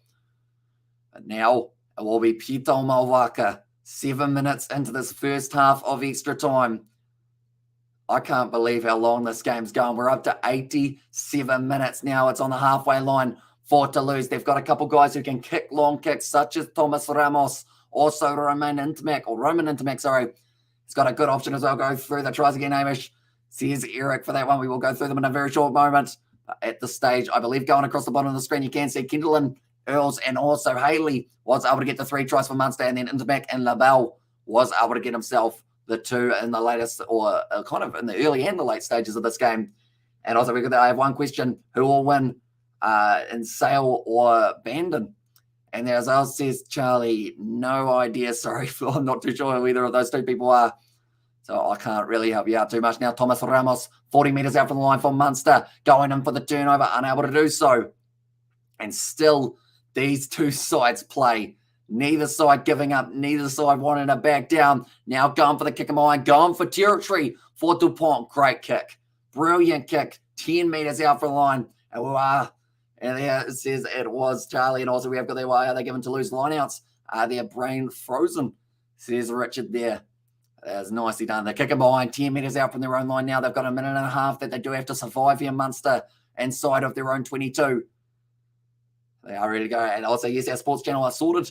And then also there, my rugby trams. And they're now nicely taken. Craig Casey does the step. Risky play right next to the breakdown of that line out. And also the game for those who lost coverage. And there it says, I'm wee-totted. And there as well. Now it's going to be very nicely taken. Only a few metres out from the line. And also thanks, says Eric. Okay, they've said he's moving. And they have been able to pull him out. 1 minute left of this first half of extra time. Ben Healy kicks it downfield. Brilliant strike. Brilliant kick downfield. And it is now going to be about 35 metres out from the line now. I'm never this anxious when I watch cricket, says Katie Dixon there as well. Currently, it's actually a chess match between these two sides. It's a battle of who loses concentration first. And whoever does will lose this match. There's still another half left, though. And there is currently 30 seconds left. These two sides could play all day. There's a reason they have extra time of only being allowed 20 minutes because these two sides want to go back and forth every day of the week. Now Munster doing nicely. It's a knock-on on the ground. Now trying to kick this ball downfield. They leave it. It goes into touch. And now it will be a line-out in favour of Munster. No, it's not. It's a line-out in favour of Toulouse. They have said that it wasn't a line-out or a knock-on the ground. And another line-out, says Richard there as well. All Toulouse need is to retain this ball and get that rolling maul going forward. And then you get yourself the advantage. But they decided not to kick it into touch or kick it downfield. And because of it, it may cost them. Line out throw for Peter Malvaka. Taken nicely by Rory Arnold. Exactly what they need to do now is this rolling maul. And if it gets sacked, then it could be the end of this match. My brain is like, the ball is like, watch this. I'm screwed with the brain. Still hanging on to it. Peter Malvaka holds on now, going short side. It's a bounce pass into the hands of their winger. He's actually been picked up and dumped there on the 22. Anyone got a decent stream for extra time, says Matt. And unfortunately, I think the best bet is once the highlights do come out. Hopefully they do show quite a bit of it for this one. But that is on the Champions Cup YouTube channel. That was very close to a turnover, and they have been able to do so, Munster. We're up to 11 minutes 50 now. And actually, now that I think about it, Craig Casey, he didn't have the man in the pocket, so the pressure is extra on him now. They keep on going. We're 91 minutes into this game. Only paid subscriptions, fam. Sorry, Matt. And also, we have got Joe there as well. And now kick downfield from Haley. I don't know what's going on for this game. They just don't want it to end. Now, first period of extra time, it's kicked into touch. And the score remains 24 points to 24 with a second half to go. How has this happened? And Discipline says flesh in. I can't believe what we are seeing. And if Munster win, it's in the Aviva again next week, says Richard there. But now the extra time, halftime. How is this still going? I don't think I've ever seen a game go this long. And I say, yes, sing it, Dolores. And then also we have got the halftime, says Richard. There's a penalty shootout. Haven't seen that in years, says Carl. Although they have still got another half of rugby, they can go for another 10 minutes. And zombie, AAA. And there's says Katie Dixon. Well, that one, but the Munster side, I mean, there are a lot of players down currently in house, says Charlie. We are seeing something that is so strange, but so entertaining at the same time. Both sides, like I mentioned, it's a battle of composure. Whoever makes the mistake, whoever drops the ball at the wrong time, whoever has a bit of a brain fade in the breakdown. I seen 172 minutes match, says Charlie. That's a very long game. It should make it a 15 versus 15 fight if the score's a tie. Last man standing wins. I mean, if they still have Peter O'Mahony out on the field for Munster, I'd say that they'd take it because he's just got up from everything that's thrown at him. If Earls is still on, makes another try-saving tackle, and Canberra drops the ball to winner, or drops the winner, says Eric. And also we have got there, or Carberry, I believe that would be, drops the winner. And also, and it's actually a nice warm sunny day in Dublin, are going to sap the energy, says Flesh in there as well. And the thing is, both of these sides have made all their subs. And Rory Arnold, strategically, might feel like the freshest man out on the field from the men who started originally. And the reason I say that is because he went off the field for 10 minutes. Whereas Yellow Card, we have got the great Limerick woman singing up. Unfortunately, not here anymore, but never forgotten. And there says Richard, and also we have got there, please no penalty shootouts. The human race can only stand or only so much cruelty in a 90-minute period of time. My name is Rory, and then come on the Cork and Limerick boys. Says Josh there, but anyone who is new to the channel, be sure to leave a like and subscribe. We will be back for the semi-final contest and also Leinster versus Leicester, which kicks off in 5 or actually 10 minutes time. And some atmosphere says Barry Power. Yeah, the crowd are absolutely loving it. And the DJ is doing very nicely. And I can't believe it's still after all these years. He's Katie Dixon there as well. But now Roman Intermac, I keep on calling him Romain. And cheers from South Africa, mate. And there says Peter, no worries at all. And I can't believe what we're seeing. We're up to 90 minutes of rugby between these two sides. Let's go, Josh. In there. It's going to be kicked off now from Roman Intermac. 10 more minutes. Can we see a winner? And whoever wins will go through to the semi-finals to face off against either Leinster or Leicester, which is still another game that has taken place soon. This game's finished about 20 to 30 minutes later than it was anticipated that it would, but currently inside of their own 22. Cheers, Peter. And there's and also I know it's shocking, says Richard. And now Craig Casey going to be putting up the box kick on his left boot. Does look for touch. He does end up finding it on the halfway line. Toulouse decide against taking the quick throw. And I think they will go for that line-out tactic once again, my home city Cork. And there's it was from Rory. And there, sorry, I will try my best to remember Rory, but I may slip up and call you Charlie a couple times just because of the names kind of scattering through. I'm hoping nobody scores. I want a penalty shootout, says Carl. And I feel like Leinster and Leicester will be sitting there watching this game going like, hopefully we don't have to play for 100 or so minutes, boys. We haven't really trained for that. We've trained for 80.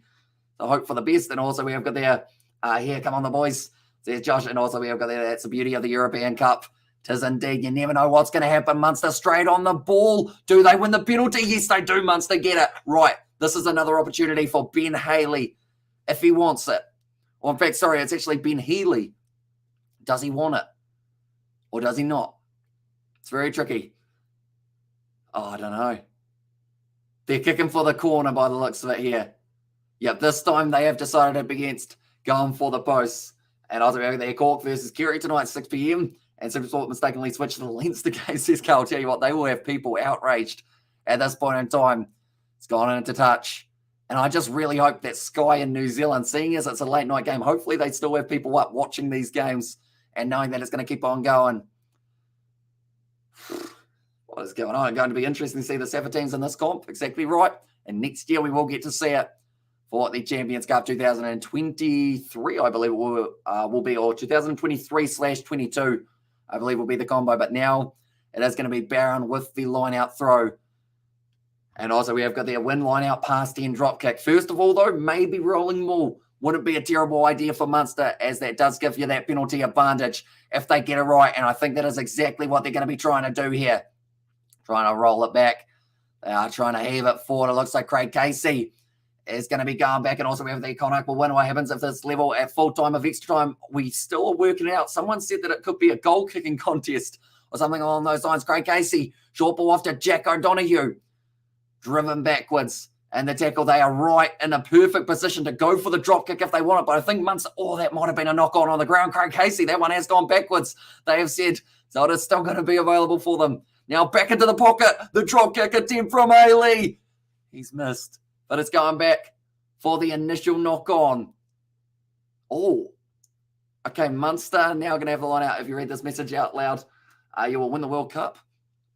There we go. Penalty shootout, says Josh there, and Connacht will win it in 2023, says Big Courts there. And I mean, that's the thing. I love what Connacht are doing currently in their rugby. They are really just going leaps and bounds. I mean, I love watching Balakoon out on the wing. Bundy Arki in that midfield is just a beast, isn't he? And also, cheers, says Teddy, the Maltese there, but the miss kick from Healy. Oh, geez. What's going to happen at the end of this game? And will the Box teams take the European Cup seriously? I hope so. Munster on the TV, Hamish on the laptop, Leinster on the iPad. I am Rugby Mission Control. There's Katie Dixon there, and also it's going to be Xmas before this game is over, says Novmum. It could be. Currently only 6 minutes left of the second half of extra time, ladies and gentlemen. Anyone who is new, be sure to leave a like and subscribe. Also, if you do want to check out some more of our content, it is over on the Kiwi Lad Sport. That is the link over there. It's going to be going down in the front row, and we will have a scrum reset. But yeah, that channel, we are currently posting plenty of rugby, and also a few other sports are coming up there. So be sure to check that out as we are currently on the road to 900 subscribers. We're getting closer and closer. We're currently sitting on 849. So we are only a little bit away. And this is a World Cup final. It certainly feels like one at the moment. And neither side willing to take that backward step. Anyone who's new, we don't know what the hell is happening. Exactly right. Well said. That one, and also saying the best striker in the world in soccer. And yeah, says it was Rory. And also we have got their scrum. Sorry. There's Richard there. Right. I have to take a deep breath every once in a while just to make sure that my brain is still working. But I think I'm going to have to delay my next live stream is one thing that I have to remember. And now it's going to be a big push. Oh, Toulouse win the penalty in the scrum. I thought it was going the way of Munster. And now we continue. Peter, an Irish team is there. It's a World Cup quarterfinal. And at Confenoir. And also we are at the mercy of the gods at this point. I don't know what happened. I think I just malfunctioned. I just started making fart noises. That's what he makes, says Peter. And also we got that pen to lose. Oh, I don't know what's happening. I'm going to have to change the starting time on my next live stream. I'm going to have to change it to 4:30. It might even have to be later than that, depending on how this one goes. But currently, these two sides, they are not giving up. The penalty goes the way it was angling in the front row. Too much pressure being caused by the Toulouse forwards. Oh, 15 minutes past extra time. I'm starting to get towards that speechless stage. Problem is, even the rugby gods are not convinced yet. The morning all says, David, welcome in, mate. We are 15 minutes over extra time between these two sides. And Toulouse have once again got themselves the ball in hand. It's going to be Baptiste Germain. Does put the ball up on long service. There's Katie Dixon. Nicely taken by Simon Zebo. Oh, he was hit almost a little bit high there. I think his legs are just giving out on him. Toulouse. No, they have to release it. Oh, how has he not got it? Now he does. And Toulouse have got an attacking opportunity. Romain Intimac goes for the chip in behind. Why would you do it? It's taken as the mark for Joey Carberry. I don't understand that kicking. And broken out the vodka. And also, IQ Lad says, Ralph, welcome in, mate. Hope you are doing well. Apparently, Simon Zebo looks like he's in a bad way. I think he was hit in the mouth. So they might actually end up going upstairs. He is bleeding out of his mouth now, Simon Zebo. He's been through the walls. Is this ref serious? CC Spock, I can't believe that wasn't a penalty to Toulouse. Well, they want to love the All Blacks, says Ralph, although it was still a clean turnover. So I think that's the reason why it wasn't given as the penalty, was because they were able to turn it over straight. Right, what happens for Simon Zebo here? Oh, he ends up with the head on the jaw. And my pearls, I clutch my wig is snatched. Someone call the cops. And there's Charlie, who's got a few pictures of cars in the process. But the game between Leicester and Leinster is supposed to be kicking off in 2 minutes' time. It started. Hang on. How are we going to watch this game in New Zealand if they're not going to show us it? Sky Sport now. We're going to have to get it up on the other channel. I was hello, David. And also, when will you do more Rugby Challenge? We actually have got more coming up relatively soon. So be sure to stay tuned for that. Currently, I am just going to sign into my Sky Sport, see if they have found a pop-up channel for this game to take place on. But no, we will go like this. And we will go like this. Password. That's the worst thing, trying to remember a password. Simon Zebo's now going off the field here. Oh, I managed to nail the password. Right, what do we got here? Oh, they're not actually showing it anywhere by the looks of it. They haven't actually got the pop-up at this stage here in New Zealand. So we're going to have to wait for this game to end before we get to see the next one. And yeah, name this country. And then also, it's just got TT written for me, Charlie. So, and someone has said Trinidad, so I will take his word for it. I'm so sorry, lads. I got to go, says Charlie. We will see you later on. But ladies and gentlemen, we will be transferring straight over to Leinster versus Leicester if this game ever ends. Okay, I'm going to call out the Leinster game for y'all, says Katie Dixon. That will be hugely appreciated. Also, come on, Munster, stand up and fight. And why I've been getting dinner, says Richard. We are still here for extra time in this contest. Munster kick it for touch. And there are still a few seconds left of this one. I'm going to very quickly go on to my next live stream and just write in the chat and apologize with the fact that this game has not ended yet. And also, Ian says Barry. And also, we got that Trinidad and Tobago, says Sean O'Connell there. And get a live stream going, Katie, says Sebastian. There's, oh, yeah, it's a good opportunity, I guess you could say there.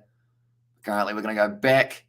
I can't believe that this game is still going currently, but it is going to be the line out now for Toulouse. 17 minutes in, Leinster coming down the steps like a picture day at school. Now, Pieter Malvaka goes back across Maxime in a very good position on the field. It's a good run from Marquis. This is setting up for the pocket. I see Dupont drifting back, and it looks like they are just about to set it up. I want to see Toulouse win badly, says Peter, and you might just get your wish very soon here.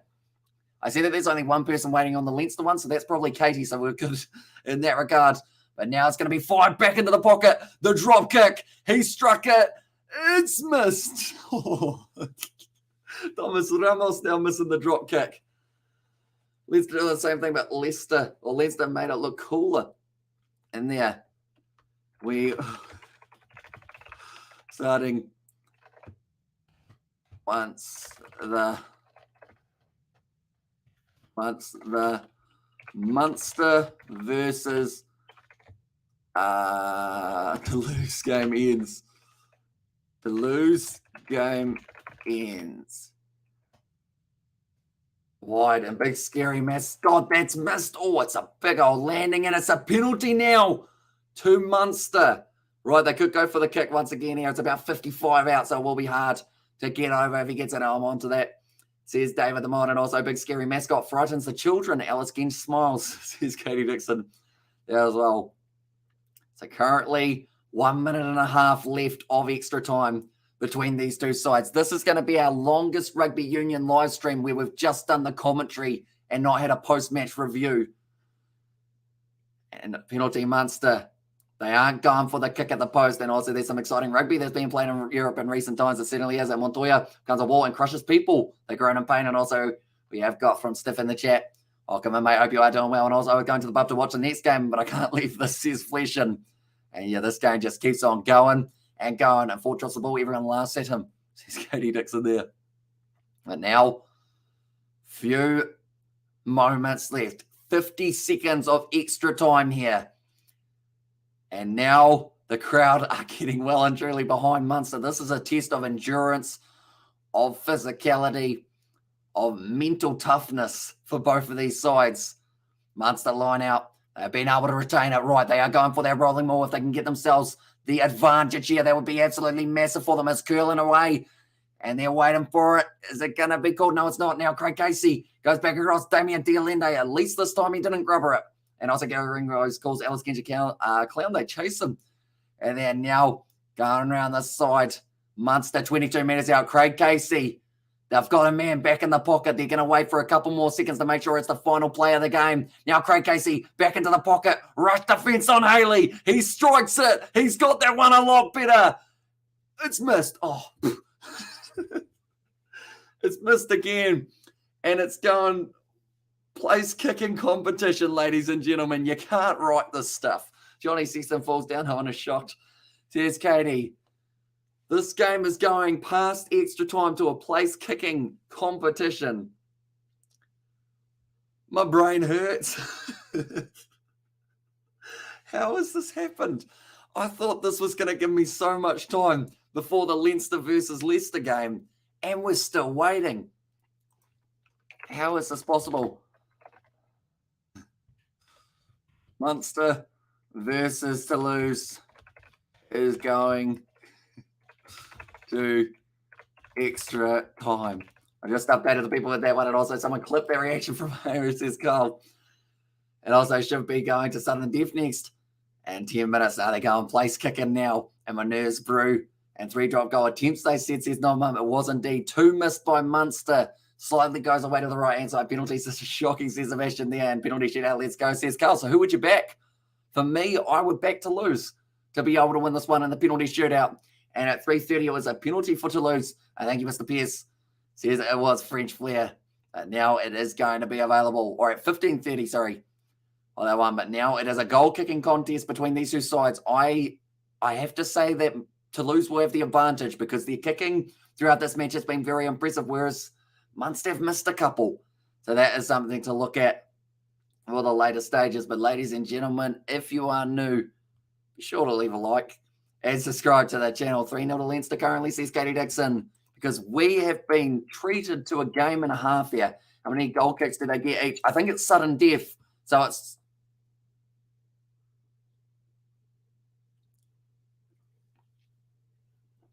Okay.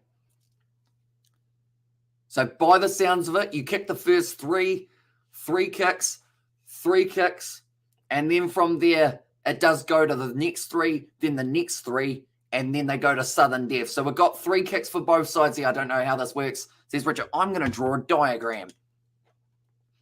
One moment. 3 kicks each. If equal, 3 more, and then it goes to sudden death. Sorry, I really rushed that. That's terrible handwriting. But pretty much, it's going to be a Romain Intermac.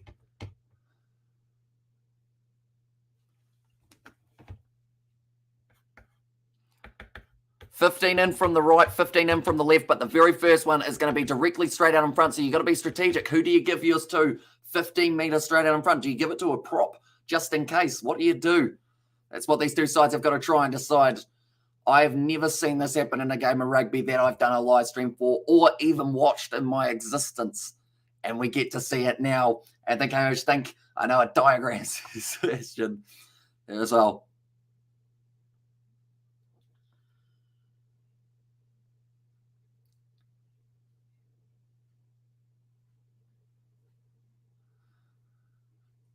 So it's pretty much everyone takes 3 kicks. Then if it's tied, they go for another 3. Then if it's tied, it's sudden death 1-1. So we could be here for 5 days. We could be. And at this stage, the match between Leinster and Leicester is about 5 minutes in for that matchup. They are still going in this game between the two sides. I cannot believe my eyes here for how it is going. So they pretty much, they're drawing diagrams. I'm going to do the same. We love diagrams. So, one moment, we'll go like this. So that is there. That's the 22. That's halfway. So 22. So the first kick is from 15 metres straight out in front. Second kick is 15 metres in from the right. Third kick is 15 metres in from the left. So pretty much as we go here, we are sitting with the first kick is going to be taken from here, 15 metres out. Next kick on the right-hand side, 15 metres in from the touchline. Third kick is going to be there on the left. If it's tied, then they do have to keep on moving around. So 3 kicks per team. Give the props first, although that's a risk, isn't it? But then if you don't do it first, when will you use them? And time on, James Lowe does what he does. And then someone flipped the Barrett switch and I'm back, says, Charlie, welcome back, mate. And also we need a Geordie Barrett moment. And also lads, I'm back. And also 300 people there. Let's go. So yeah, anyone who is new to the channel, be sure to leave a like and subscribe. There's a handshake from, it was O'Donoghue. The coaches shake hands before this one starts. They give each other an embrace. Because, I mean, what can you do in this situation other than just hope that your kickers are going to be able to get the job done? So it's 15 metres straight out in front of the post. Like they're saying, 6 players may decide their fate, but it's 3 each for these two sides and not straight Fight Club. And then turn your camera, just show us the kicks. Come on, says Big Courts. Unfortunately, if I was going to, they would literally take me off YouTube straight away, sadly. And that would be a big shame to end this one on a copyright strike and 3-month ban. And please show the kick, says Josh. I really wish we could. Like, if there was any way of being able to do it without getting copyright struck, I would 100% do it. I guess the only way I can do it is really drawing diagrams, sadly, for that one. But I'm sure the highlights of this game will be on in only a very short moment on the Champions Cup YouTube channel. So I highly recommend checking that out. Guy in the crowd has really cool Slipknot hat. And this was interesting. And also we've got this first time in a long time watching a penalty shootout, says Carl. So 100 minutes of rugby. They won't find out, says Big Courts. The problem is it's not actually done off manual strikes. It's done off automatic strikes. So they see the content. And then like YouTube has an algorithm that picks up on what is being shown as copyrighted material. And then you get an automatic one. And then also we've got the I've only seen penalty shootouts in football. So from 22 metres out, in fact, he's a little bit further back. It's going to be Connor Murray now lining up this first kick. So they've got 6 kicks each by the looks of it here. And also put a mirror behind you. So there's a Robert there. I mean, it's an idea, but I think they would still get you, unfortunately. And also we've got they were listening to history. Don't spoil it. So here's Eric there. All right, fair enough. So there's Big Courts. So now Connor Murray. The crowd are completely silenced. Munster to take the first kick of this penalty shootout. Straight down the middle for Connor Murray. And it's 1 to Munster. So they have got themselves a lead. Put it in glasses, reflection, and come on, Munster. So here's Harry there as well. That's the first one, Munster. Oh, how many men are going to have to take kicks here? We have currently been watching this game of rugby for 2 hours, 40 minutes. It's going to be the strike of the ball for Antoine Dupont. And I was like, come on, Ben. So here's Richard there as well. World Player of the Year, ding. I'm spoiling that for anyone else stuff out there. Says Katie Dixon there as well. I think it is more to do with the penalty shootout one. Well, this one, I know, I was like, there might be a Johnny Wilkinson moment here. says David Lamont. Right, Antoine Dupont from 22 metres straight out in front. This will be the kick that he certainly needs to make sure he gets over. The crowd are silent. He strikes it.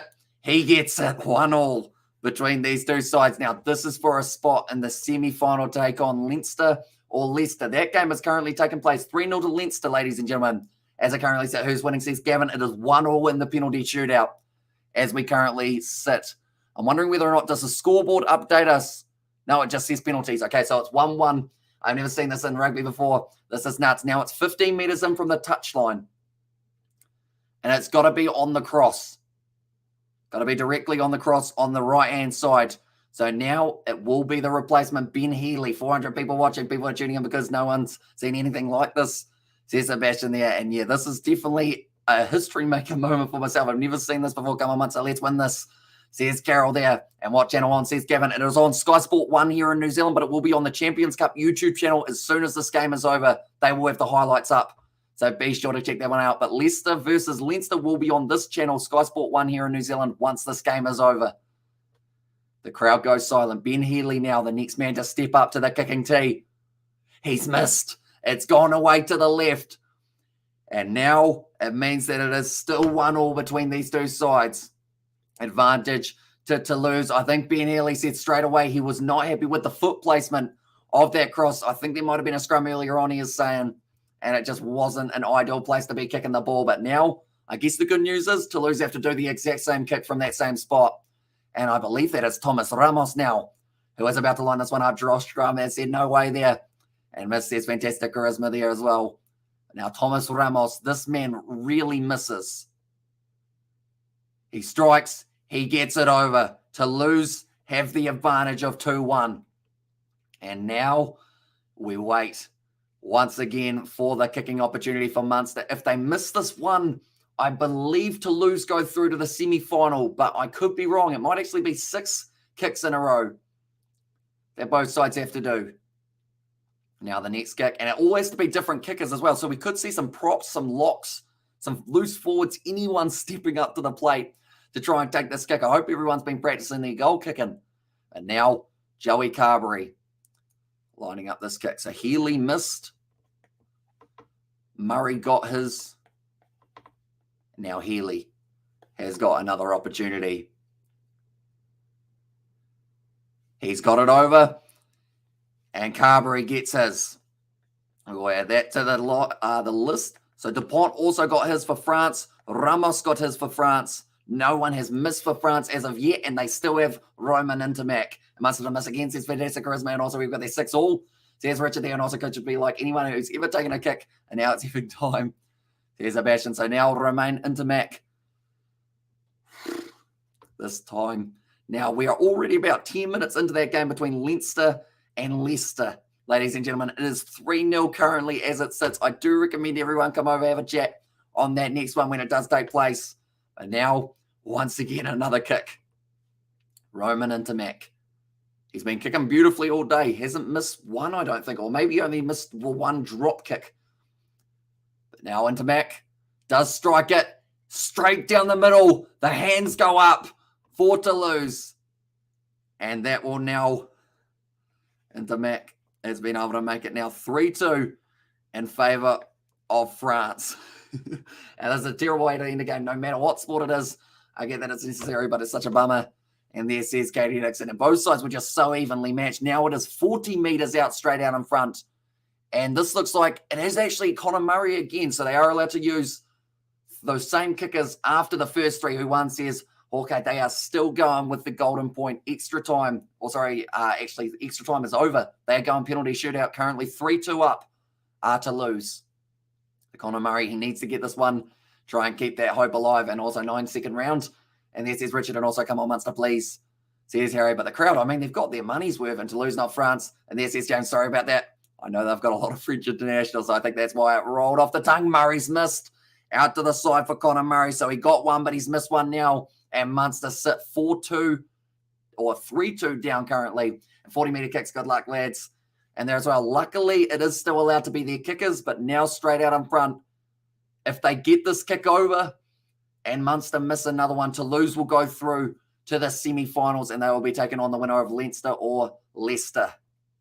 Antoine Dupont does line it up now. And Munster are nearly done now. This man is the player of the year from last year. This man is a talented individual, Antoine Dupont. Can he nail this kick for Toulouse and take him through to a semi-final after one more kick after this one? Dupont takes his time, wants to make sure that this one goes over. Dupont, he strikes it straight down the middle. Get that man a goal kick and tee any day of the week, because he has now got both of his. And so Toulouse have one, says Peter Mason. One more kick needs to miss from Munster, or one more kick needs to go over from Toulouse. And that's odds. You can use the same kicker. And there's this question. I think it's because they take such a drastic step back. 40 metres out is pretty tricky for a prop to be able to strike it. And Joe, there's a classic. And there's says Peter as well. I can't believe what we have seen in this game. This is European rugby at its finest. You never know what's going to happen in the game. And Munster and Toulouse, the thing is, I don't want either side to lose now. Like, they've both put their hearts on their sleeves for the full 115 minutes that this game has been going. But now, Healy to strike the ball. He did miss his first kick. Oh, he's missed it as well, Healy. He's missed both. And Toulouse, they will be going through to the semi-final. Lomo Props won't get a chance to kick. And then Seb Fantastic Charisma, and also who won, says, okay, it has gone the way of Toulouse. They are victorious, and they will be going through to the semi-finals. Game over there. What a game of rugby. Antoine Dupont strikes his two beautifully. Ramos and Intermac both able to get them over. And then Healy missing the two, unfortunately. Murray missing one. And that will be the end of the matchup now. And you can see the heartbreak on the face of Munster. Toulouse, they had to dig extremely deep for that one, and they have been able to do extremely well. Dupont, the emotion is on his face. Toulouse, I picked them to win. And then who won in there? It was, in fact, Toulouse, who were able to get themselves the victory. Heartbreak, and says Sebastian. And nonetheless, now we'll switch straight over to Leinster versus Leicester. That is 15 minutes in, 3-0 in favour of Leinster. But we will be going straight over to that live stream in a very short moment, ladies and gentlemen. So be sure to tune in for that one. And if you are new to the channel, be sure to leave a like and subscribe. Also, in the process, be sure to check out the Kiwi Lad Sport. We have got over 300 people here. So can we go up? I think we could go at 20 subscribers just in this moment. Be sure to use that link. It is for the Kiwi Lad Sport. I will be switching over to our next live stream, which will be live in only 2 minutes or so time. But thank you all very much for tuning in. It is hugely appreciated. You guys all being here for this live stream. Hope you did enjoy history being made there. But thank you all very much for tuning in. And I will see you all